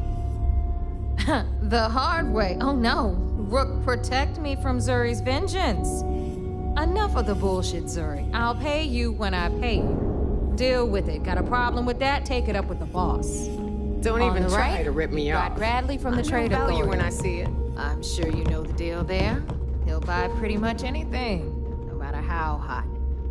Then we got our med bay on the left, run by the one and only Samina Mizra. She'll patch you up, if you've got the money. We don't run any free clinics up in here, you don't? Okay, this is our final stop. Over there, you've got the Last Nova, where Bog serves watered-down drinks at ridiculously exorbitant prices. And right here is the most important place on the entire station, the Reckoner's Core, run by the incomparable Shinya Voss. Another new Rook, Neva? I can't believe Delgado still lets you recruit given what happened with the last one. You mean Austin Rape? It's been taken care of, all right? I don't like loose ends, and this Rook is the one who tied it off. Perhaps next time you'll try to be a bit more discerning regarding your choices. It's far more cost-effective. Yeah, love you too, darling. Anyway, Shinya handles our lifeblood. The money. We call him our Reckoner, but if you ask me, he's actually a pain in the ass. And Neva will slit your throat if she thinks you'll bleed creds. Go to hell, boss. Take care of our new friend here, or I'll find a way to pull the pin on that little party popper in your chest. Anyway, Shinya will get you set up in our system. I've got real work to do. Once you're done, head upstairs and I'll introduce you to the boss. Time for a proper introduction. I am Shinya Voss, the official reckoner for the Crimson Fleet. And since Neva so thoughtfully mentioned it, yes, this is a bomb embedded in my chest. And no, I'll never know the meaning of the word humble. In fact, I find Delgado's idea of a security measure to be quite empowering. I see the bomb as a symbol of my importance, and it's a constant reminder to everyone of the sacrifice I was willing to make. The freedom I've given up, the pain, it's not something that just anyone has the resolve to bear. He sees that bomb as a badge of honor. I see it as a symbol of compliance. Delgado is a harsh master.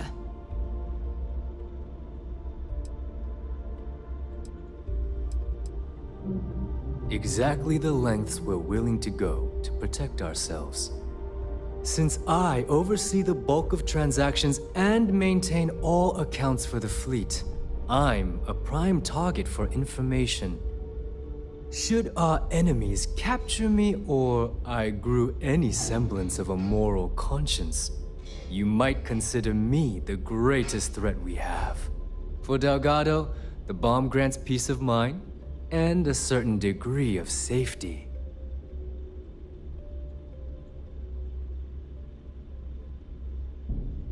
It's why he's the boss. Of course, I'm not the first reckoner to bear a bomb under my ribcage, but Delgado was smart enough to continue the tradition. Now, let me get you set up. A moment while I convene with the Corps. Thanks to advanced modifications even Ryujin would envy, I can interface directly with our mainframe and the Galbank network. This allows me to move and clean credits faster and more efficiently than any run-of-the-mill cyber runner. There, you're done. All you need now is Delgado's blessing, and you'll be one of us.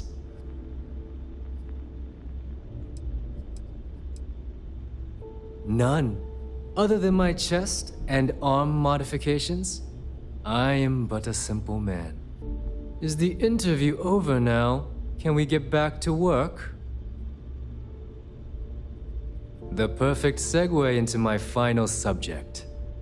Thanks to our relations with contacts across the galaxy, we always have a steady stream of jobs available. I've granted you all the necessary permissions to access these listings at any time, using the computers that surround the core.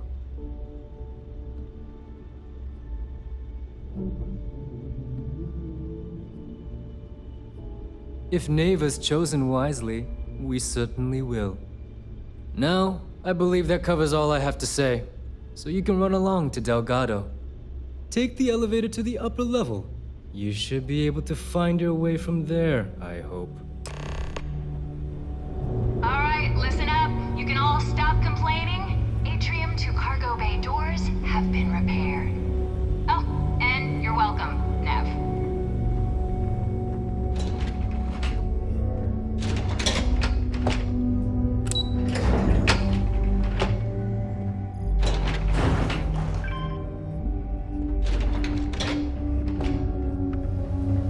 Ah, there's our other new recruit.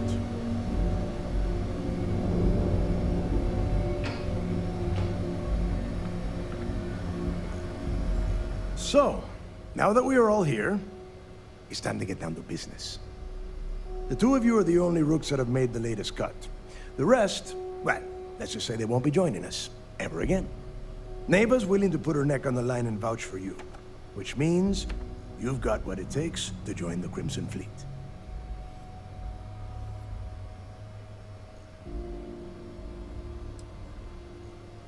If dealing with the Ragana was at the limit of your capabilities, then you have a serious problem on your hands. You are already in too deep to quit. And I can promise you, it only gets more difficult from here. All right, let's get started here. When you sign up with the Crimson Fleet, you're in it for the long haul. No one quits. No one retires. The only way out is death. You stay loyal or you pay the consequences.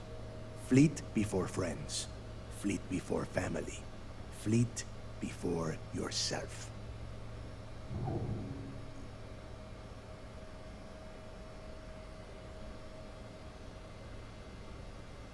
Boss. Good. You're getting it already. I like that. Can we get on with this? I want to get drunk at the last Nova. I'm impressed. That is the first intelligent thing you have said this entire time, Mathis. Since you two seem so eager to move forward, let's get to your next job. Pack your cold weather gear, Rooks. Where we are going, you're going to need it.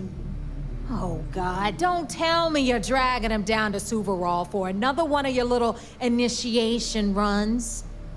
10 Johns to the surface, 12 dead Rooks. You'd think by now you would have given up on that goddamn campfire story. Crix's legacy is no story, Neva.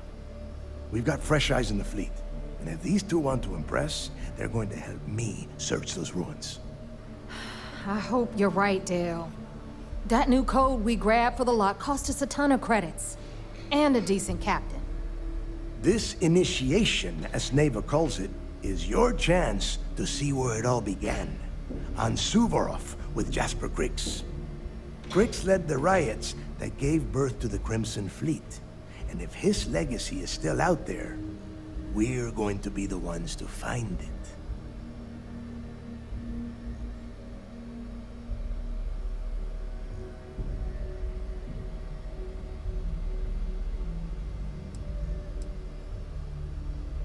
Of course.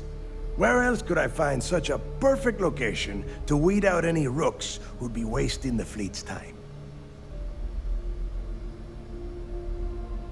Before Crix left the fleet, he left a message talking about a major score. One that would set up the fleet to be a big player in the settled systems. Somewhere down the line, they started calling it Crix's legacy. And everyone who's tried to find it has wound up empty-handed, missing, or dead. If we're gonna beat those odds, we'll first need a lead. And I would wager we will find one on Suvorov. Dale's leaving out the best part. That this whole search is based on a handful of words on a very old slate. Crix left a lot of big talk on that recording, and not a lot of facts. Some of us believe in it more than others. Don't listen to her. When we get our hands on Crix's legacy, the fleet will be operating at a completely different level. We will become more than a match for UC Sistef.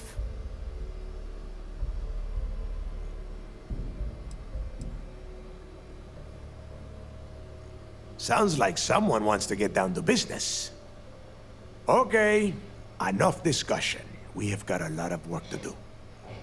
To that end, the next stop is the lock. I've had Jazz feed the coordinates into your ship's computer.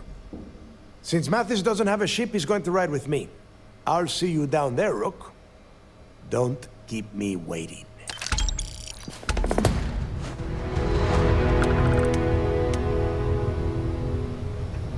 Yeah.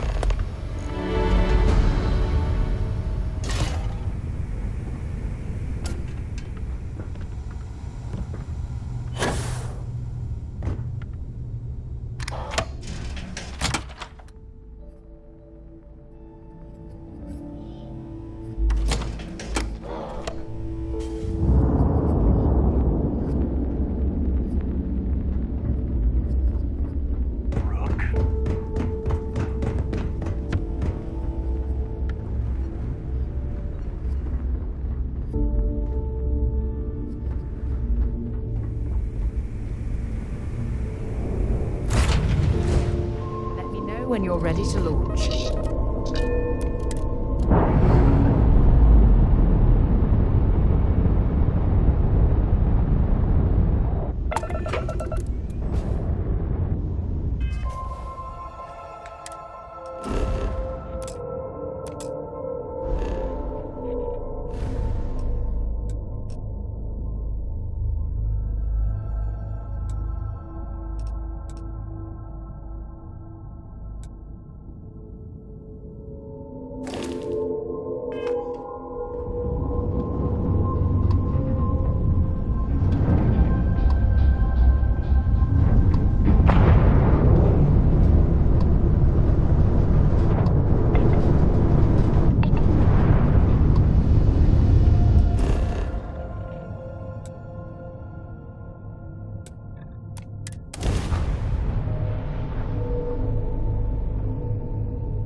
About time you got here. I told you you were wasting your time, Del.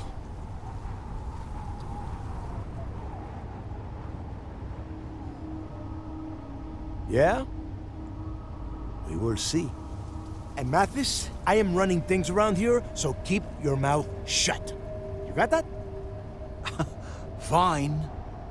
All right. Listen up, because I am only going to go through this once. We are here to dig up any info about Grix's legacy. We are not here to scrap for loot. Whatever you pick up, don't think, don't get creative, bring it straight to me.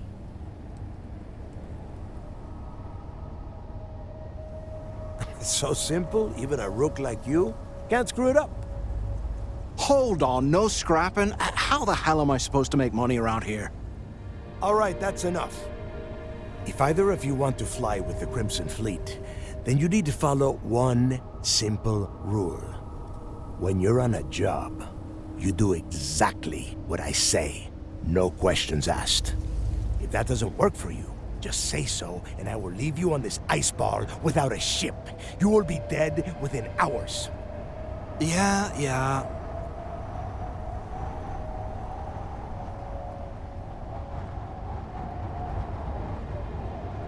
Oh, and there's one more thing.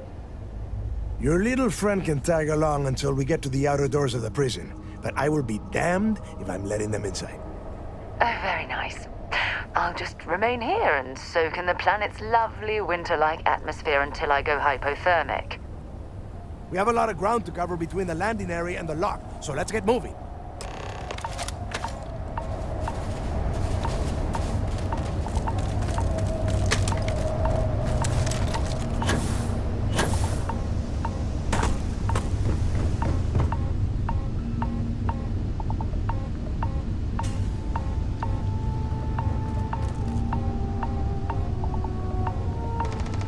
Can I help? No problem.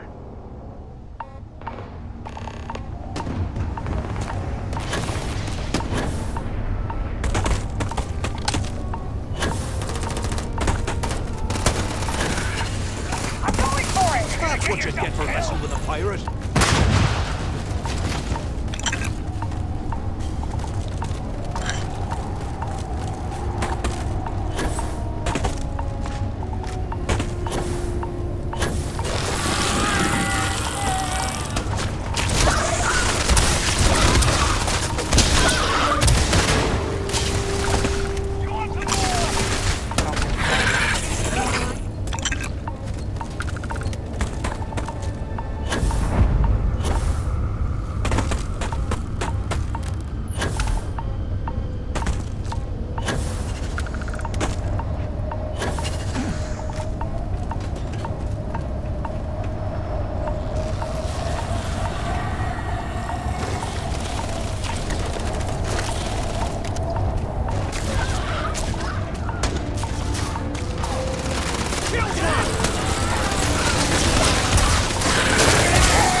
place where Jasper Griggs laid the groundwork for finding the Legacy and eventually the Crimson Fleet.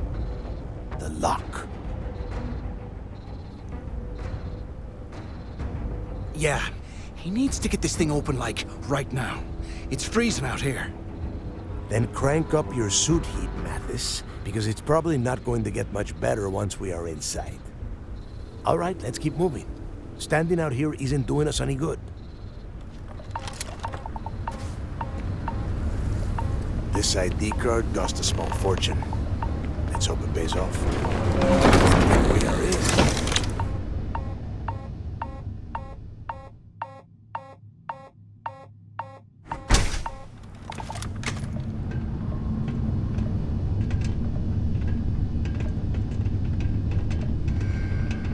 First time I have been inside this part of the lock, so keep your eyes open. See anything?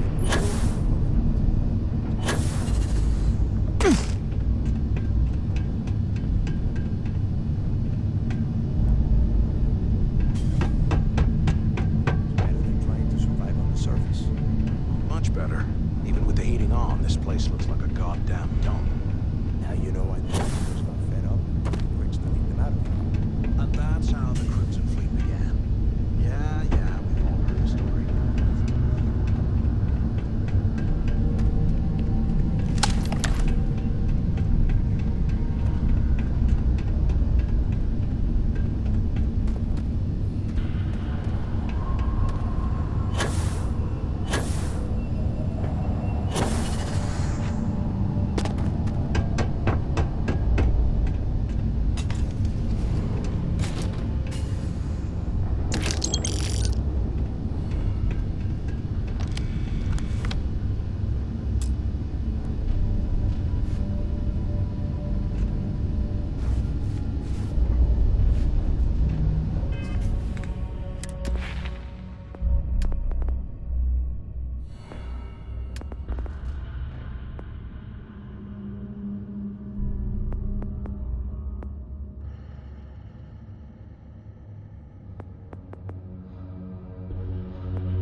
Wait, shut up a second.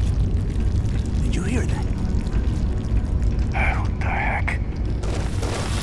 Wait, you gotta get this! Take them all down!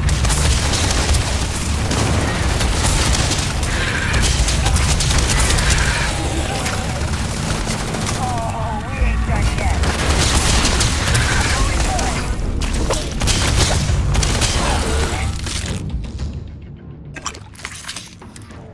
From the side.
I bet these things are crawling all over the place. Yeah, and their buddies probably heard us firing from about 1 kilometer away. Hallelujah.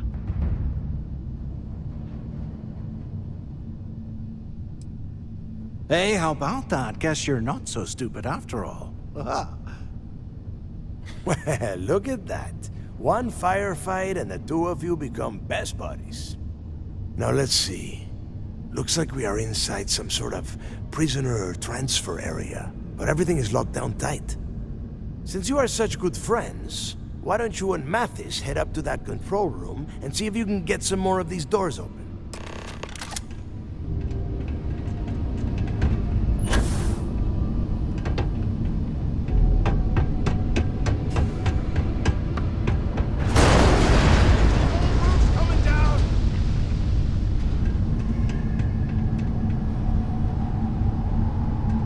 Damn it.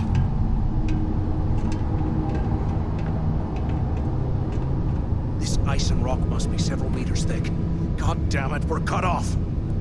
Hey, Del. Can you hear me? Del! Shit.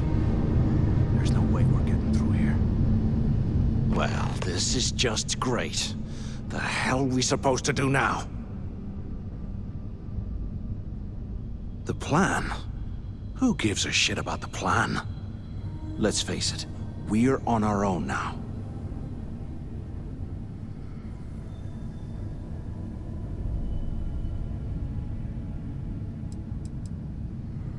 You think he rigged that collapse on purpose? No. No way. I get that we're down here trying to prove ourselves, but I don't think this is what Delgado had in mind.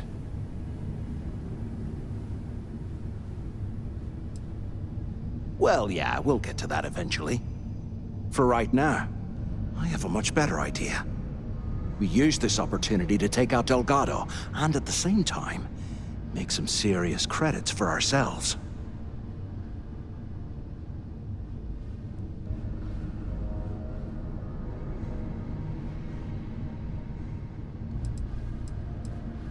Yeah, we're doing this right now. Or maybe we should wait until the next time we're on an alien world and separated from Delgado by an ice fall.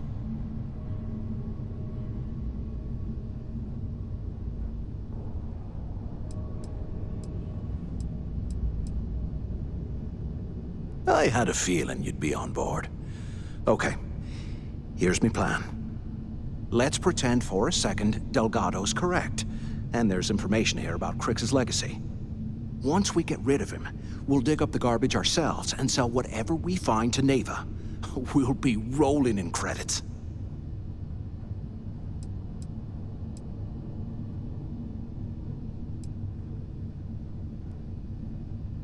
Are you crazy? I'm no rat for Delgado. I'm busting the ass to become one of the Crimson Fleet captains, just like you. And in case you missed it, that icefall trapped both of us in here. Unless we find a way out, no one's reporting anything to anyone. Ever again.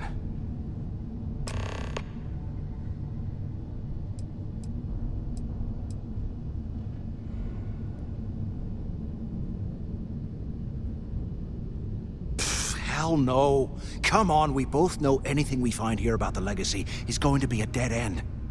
If Neva wants to spend the rest of her life chasing ghosts, let her. We got more important things to do. Like spending all of our money. Playing it safe, huh? I can respect that. But you better have me back when I make me move. Now, let's find a way out of here.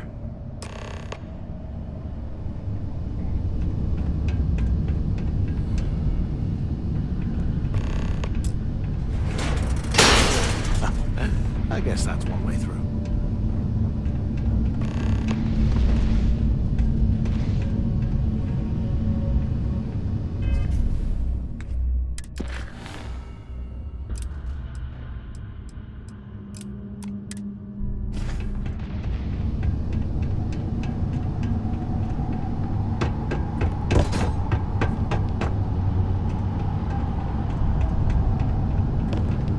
Is anyone up there? Waiting to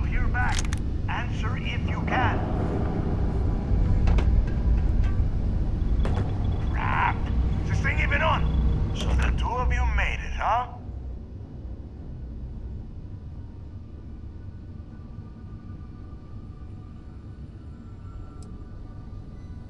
Don't worry, it all goes downhill from here. Now listen up. We have obviously been cut off, so I need you to do two things. First, I want you to keep looking for a way to open the rest of the doors down here. Otherwise, I'm not going anywhere. And second, try and dig up whatever you can about Jasper Cricks. You both got that?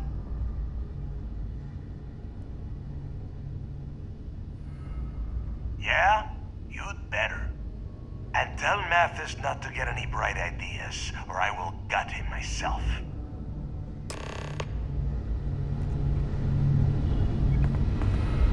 They are...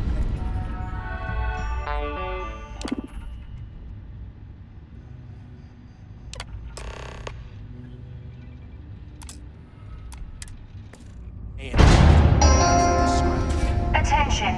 Lockdown mode has been rescinded.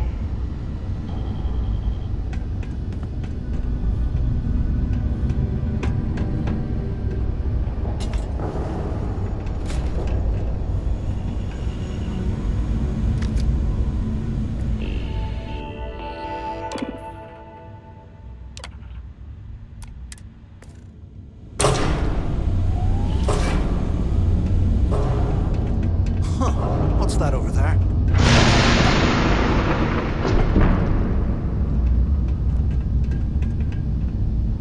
Looks like there's a guard tower overlooking the cell block. We should check it out.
Have you thought about what I've said?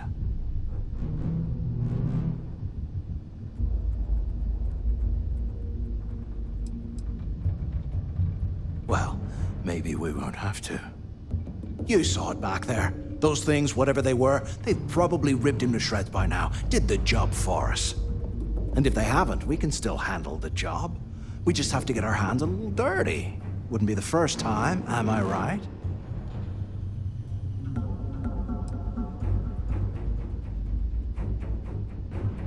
You got a point. All right, I'll follow your lead for now. So, now that we've made it to the guard tower, what's our next move, genius?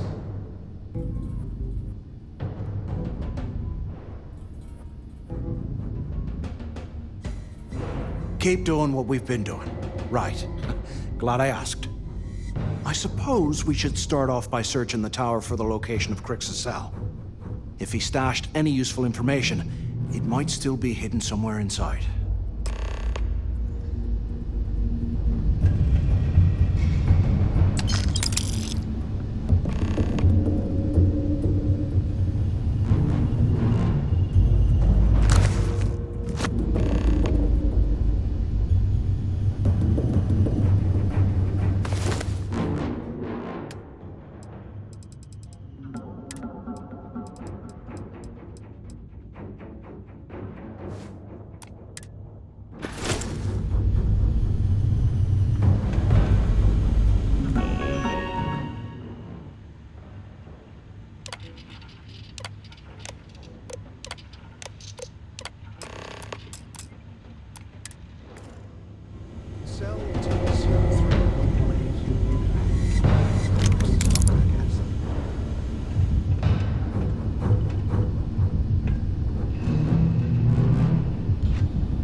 must have burned some serious cash when they lost this place. Serves them right.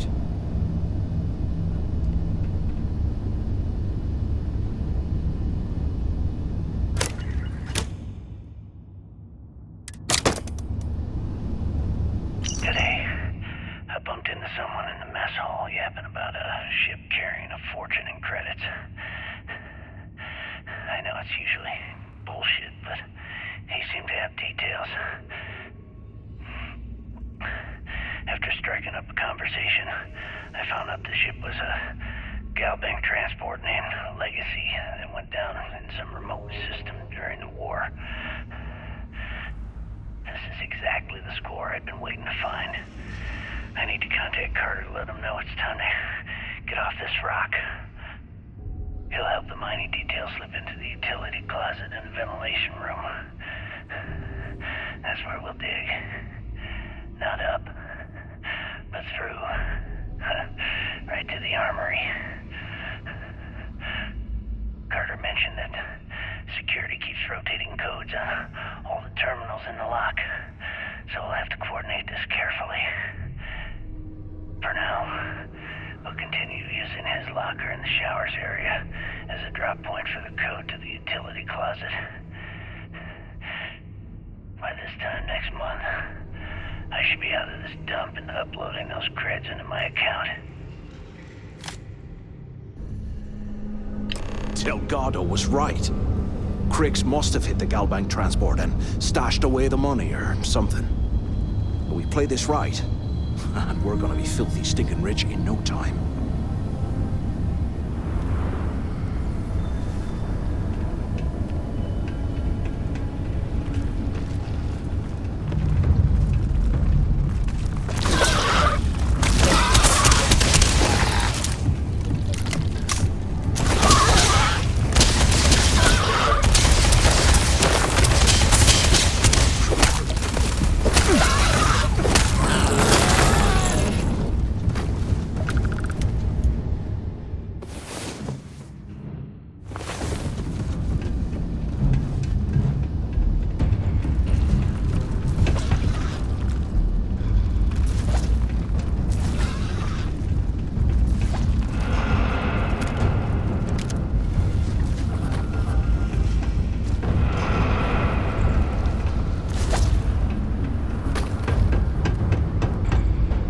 You don't want to mess with me!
confirming that the latest code to the utility room is 486111071. The mining crew tells me it'll take them a week to cut through the ice, so I'm giving you that long to square your end of the plan. When the tunnel reaches the armory, I'll get my people to start a riot. When you hear the fireworks go off, get your ass to the shuttle bay. We get one shot at this. If we play our cards right, this gets us one step closer to that fortune that went down with the legacy. You report any of this to the guards, well, you know what'll happen.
Place out. Well, well, what do we have here? Give me a sec. This ought to come in handy.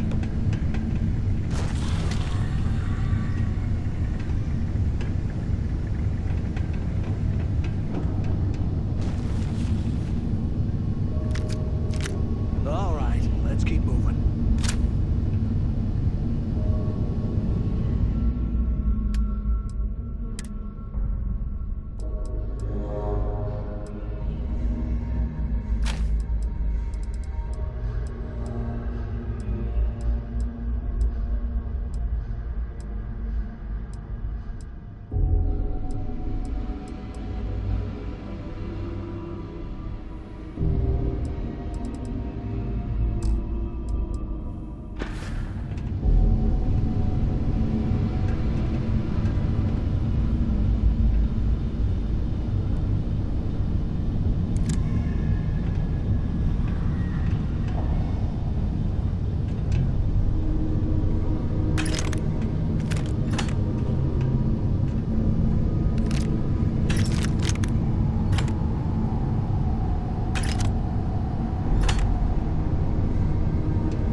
I'll show you what the Crimson Fleet's made of!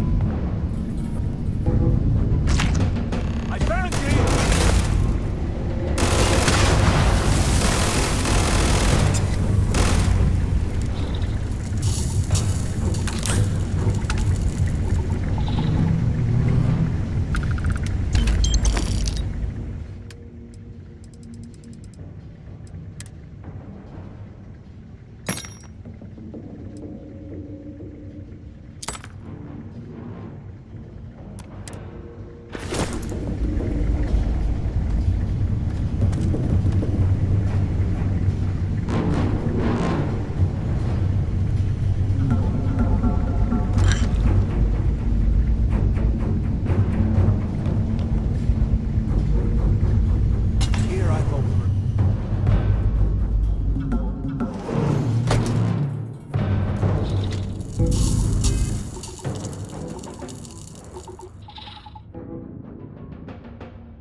shuttle bay.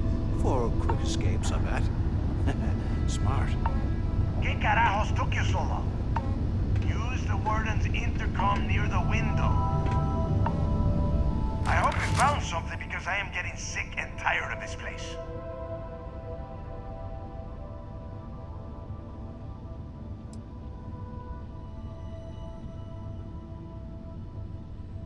I knew it! Everyone said I was out of my mind. But something told me we'd find the answers down here. Looks like I picked the right people for the job. Yup, that's right. It was a team effort all the way. We had each other's backs the whole time, Del. Is that Mathis? Tell him to shut up so I can think. Yeah, sorry, Del. You go right ahead. Okay. Now all we have to do is find a way off of this planet. Let me see. Here we go. I'm looking at schematics for the lock, and I don't think there's a way to get you back to the surface from there. But I can open the outer doors to the shuttle bay and let you fly one of the shuttles down there directly up to the key.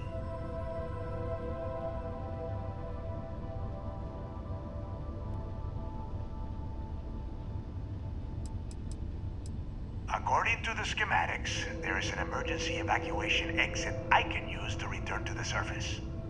Then it's just a quick run across the ice to my ship, and I'll probably still beat you to the key.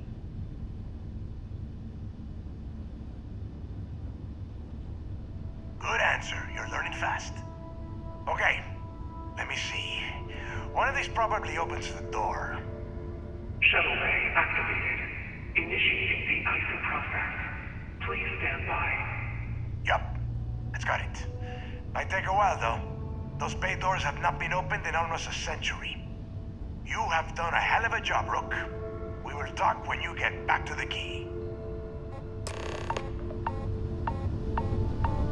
Hey, look, well, I wanted to thank you for not being a jerk and hounding all the glory on this run.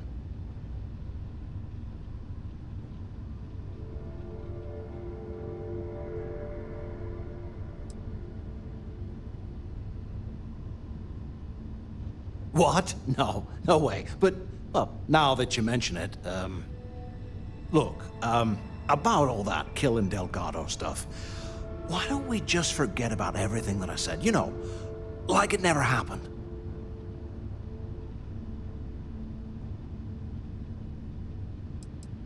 Yeah, of course, don't worry, I'm good for it. Now, let's get the heck out of here.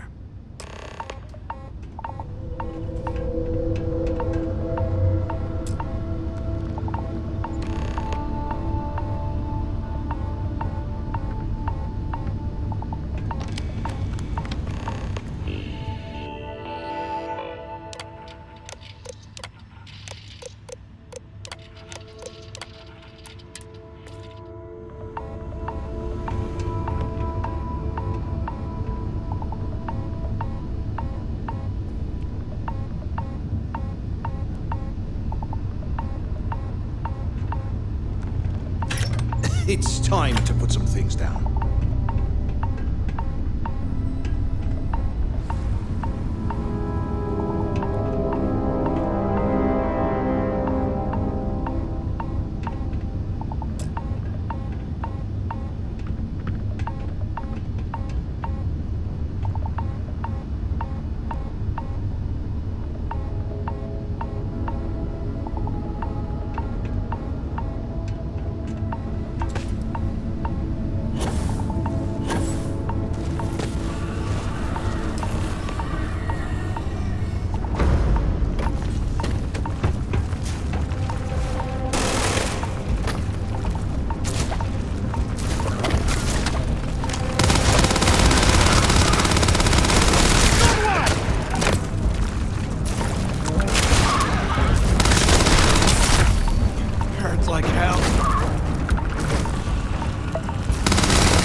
When you have a moment, I'd like to speak to you. I have an important personal decision to make, but I need to discuss something with you first.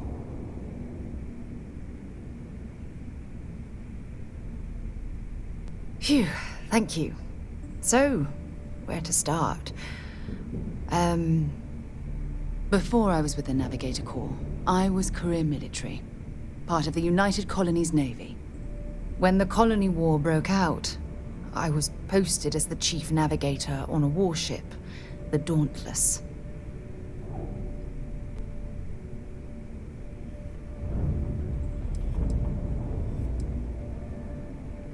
In my case, I was third in command, which has a lot to do with the story. There was a particularly bloody battle. We were fighting over a world in the Eta Cassiopeia system. Worst fighting I'd ever seen. We lost 12 ships that day. 12. Including my own.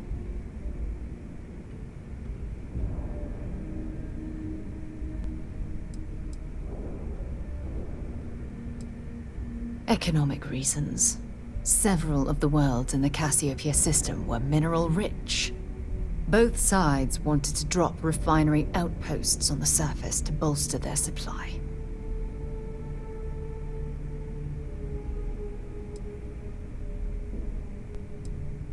No. This is important. I need to tell you this. The ship was barely intact. The captain and first mate died the previous day, which put me in command. A shrewd captain would have called for the crew to abandon ship, but I was so angry. I wanted to stay. I needed to fight.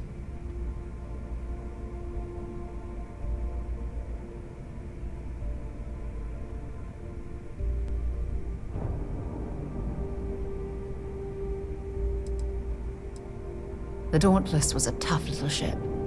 No shields and the hull was breached, but it still had power. And weapons. That's why I remained in the battle. Huge mistake.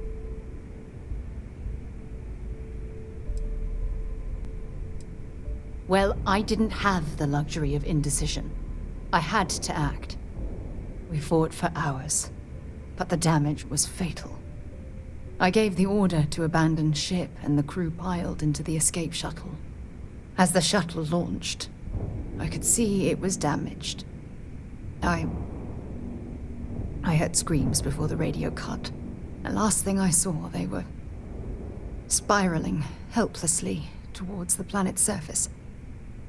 There was nothing I could do.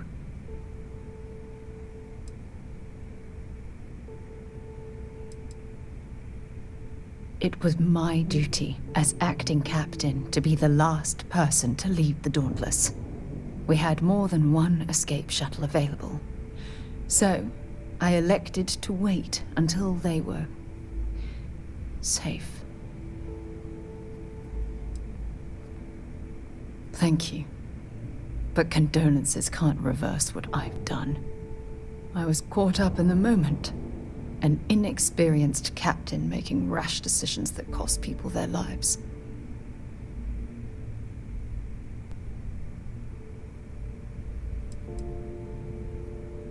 My superiors. When the dust settled, the United Colonies gave me a medal. Can you believe that? A damn medal. I never even had a chance to find the shuttle wreckage and give my crew a proper burial.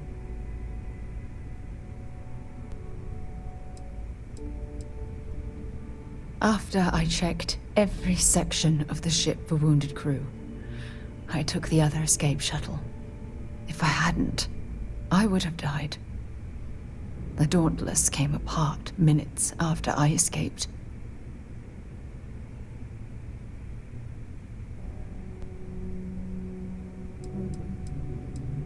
That's true, but still, it doesn't erase the real issue here.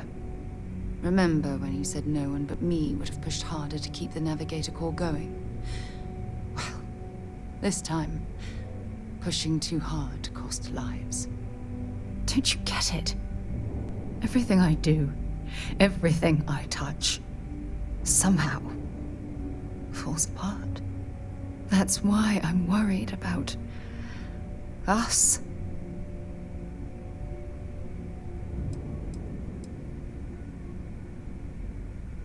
Look, it's clear the two of us are becoming more than partners. We're becoming close friends. Even though I've pushed people away in the past, I feel different when I'm around you. I feel safer, comfortable, not afraid to admit who I am. I'm terrified I'm going to screw that up.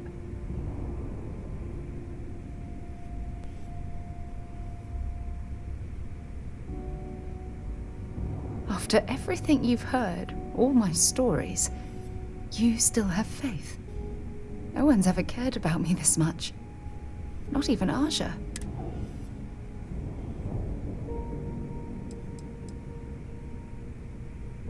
Talk to you when you have a moment. I'd like to speak to you. Where were we?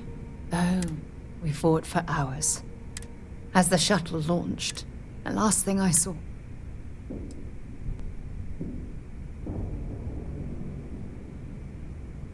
Thank you. I was caught up... My superiors. When the dust settled, I never even... That's true. Remember when you said... Don't you get it? That's why I'm worried. After everything, no one's ever cared. You know, I practiced what I was going to say when the moment was right, and now that it's here, my mind's gone blank.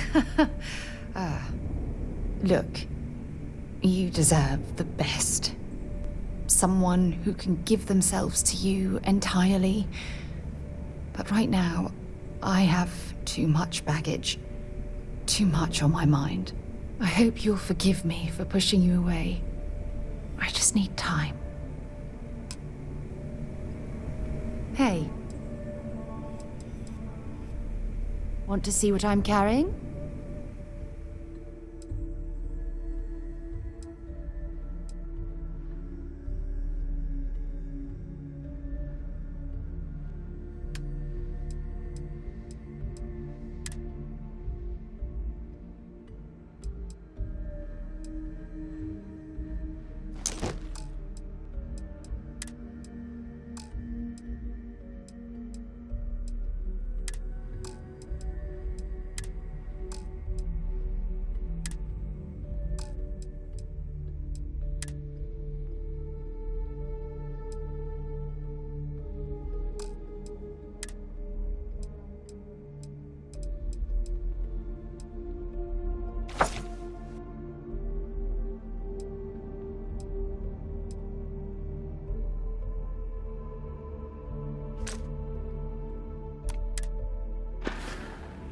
Time to go?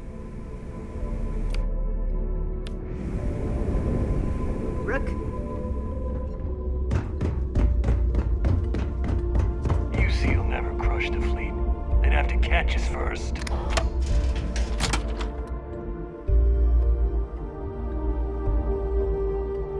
While we're here, perhaps we should remain silent about my background with the United Colonies.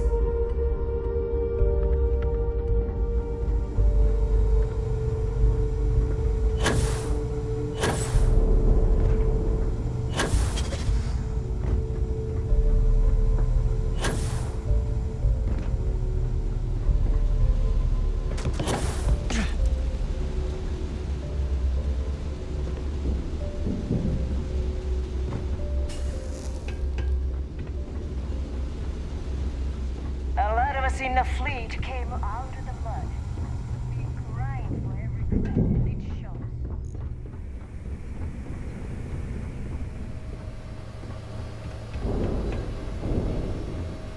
There you are. The hell took you so long? It's about time. I was about to fly down and loot your bodies. Not now, neighbor. Well, you said you found something. Hand it over.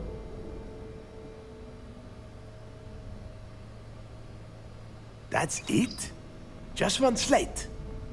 After losing so much of our crew, it better be a map with a big red X on it. Well, I'll be damned. Legacy wasn't referring to Crix's fortune. It's the name of an actual ship. A Galbank transport probably loaded with credits. Never heard any stories about a Gal Bank ship going down. And even if it had happened, it would have been picked clean years ago. No, Neva. Think.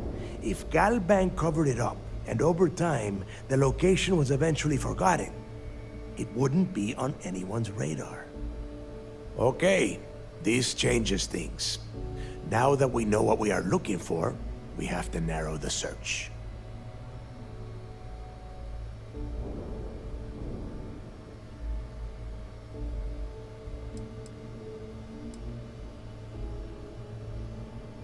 Because they would be rolling in so much cash, there is no way they could keep it quiet. It's like hitting a jackpot. Not to mention, they'd need someone with Shinya skills to keep the crypto tracing on the currency clean. And as far as Galbank goes, I doubt they would bother. Their bean counters would be too busy weighing the loss versus recovery costs. No, the legacy is out there, just waiting for us to find. I can feel it. Well, that is not necessarily true. Let us start with what we know. It was a Galbank ship, which means the company is going to have records of where it went down. Neva, weren't you working on a deal with Rokov? Something about a big-wig charity event on one of Trident's Starliners? Are you serious? I've been working on that gig for 3 months. That's my score. Ay, Dios mío. Will you shut up about your score and think for a second? That Starliner has a Galbank VIP suite aboard, which means... Come on, Neva. This isn't hard. Which means a Gal Bank exec will be aboard. We grab their credentials and get ourselves into the Gal Bank archives in New Atlantis. Holy shit, that might actually work. I'll send a message to Rokov right away. Pack your bags, Rook. You're going on vacation. And since you've earned it, take this gun with you.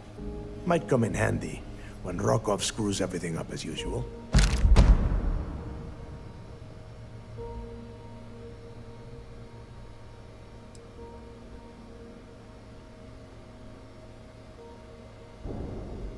If you think I am going to trust this job to anyone else, you are out of your mind.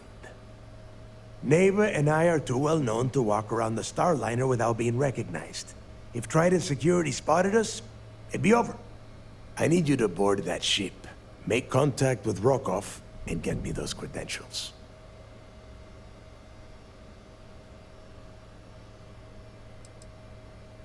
You know what? I'm gonna leave that entirely up to you. If you think he's come through for us, you can promise him he'll get paid. But if he gets in your way, then you take him out.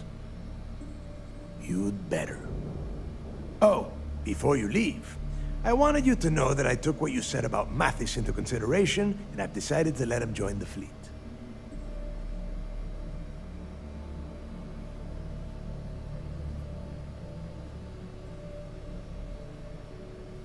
We'll see. That's it then. Next stop for you is Rokov Starliner, the Siren of the Stars. And remember, Rokov does not need to know anything about Grixis legacy. For now, it's just between us. Now get out of here. Hey, Rook. Before you head out, I need to have a word with you. Meet me at the last Nova after you wrap things up with Mathis.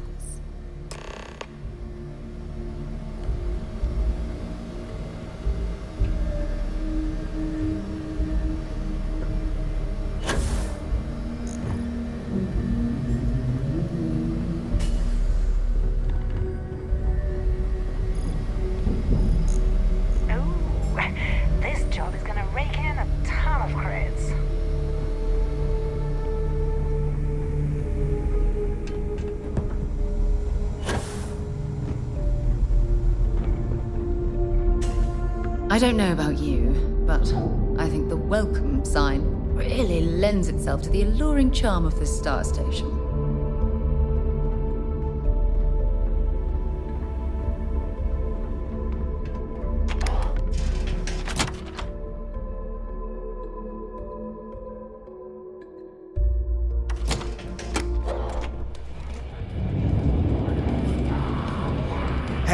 I wanted to thank you one last time for not ratting me onto Delgado.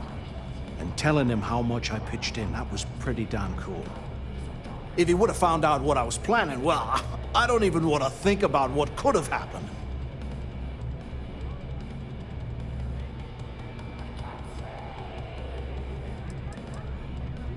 What? No, you gotta be crazy. All I'm gonna do is lay low for a while, pick up a few jobs from Voss, and maybe get drunk. Oh yeah, sure. Anything you need, you just ask. And I'll be there to back you up.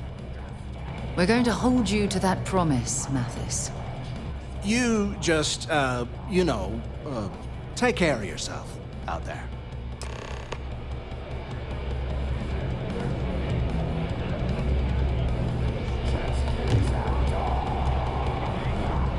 Well, isn't this cozy? It appears we've stumbled across the embodiment of the phrase absolute mayhem.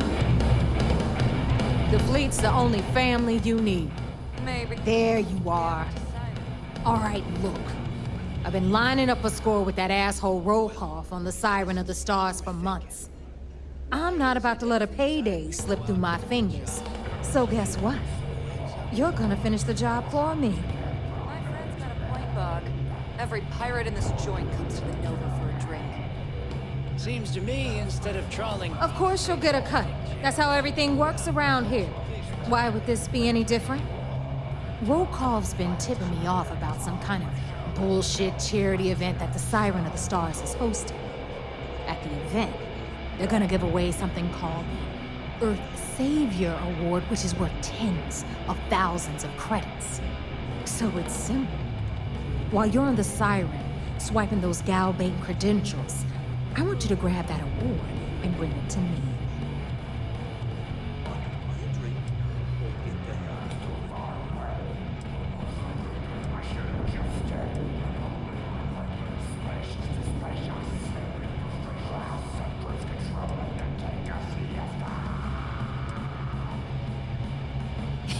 Yeah, very funny. You're hilarious. You should stand up on the bar here and start telling more jokes. This crowd would eat it up. Look, you can make all the jokes and excuses you want. But if you don't come back with the ES award, I'm gonna deduct it from your pay. Either way, I get my money. How much you walk away with is in your own hands. Got it? Unless you plan to walk away empty-handed, she really isn't giving us a choice.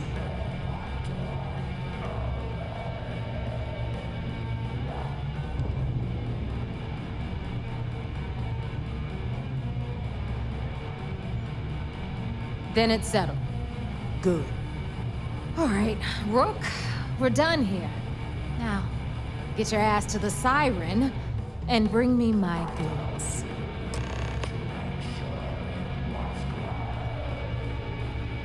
Because that's exactly what you are. A rookie, a newbie, fresh meat. Beneath all of that inexperience, I'm sure you have an actual name.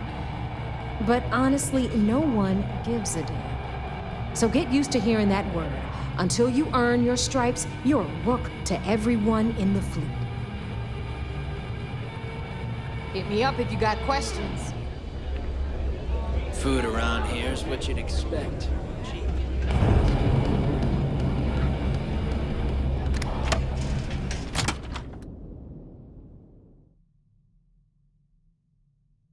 I must admit, this is exactly what I pictured a haven for pirates to look like.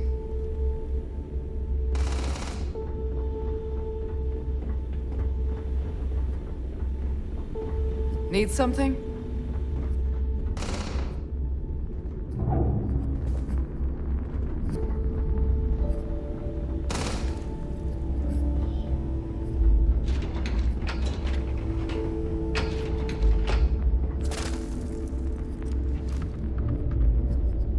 If you're doing any lifting later, I can spot you.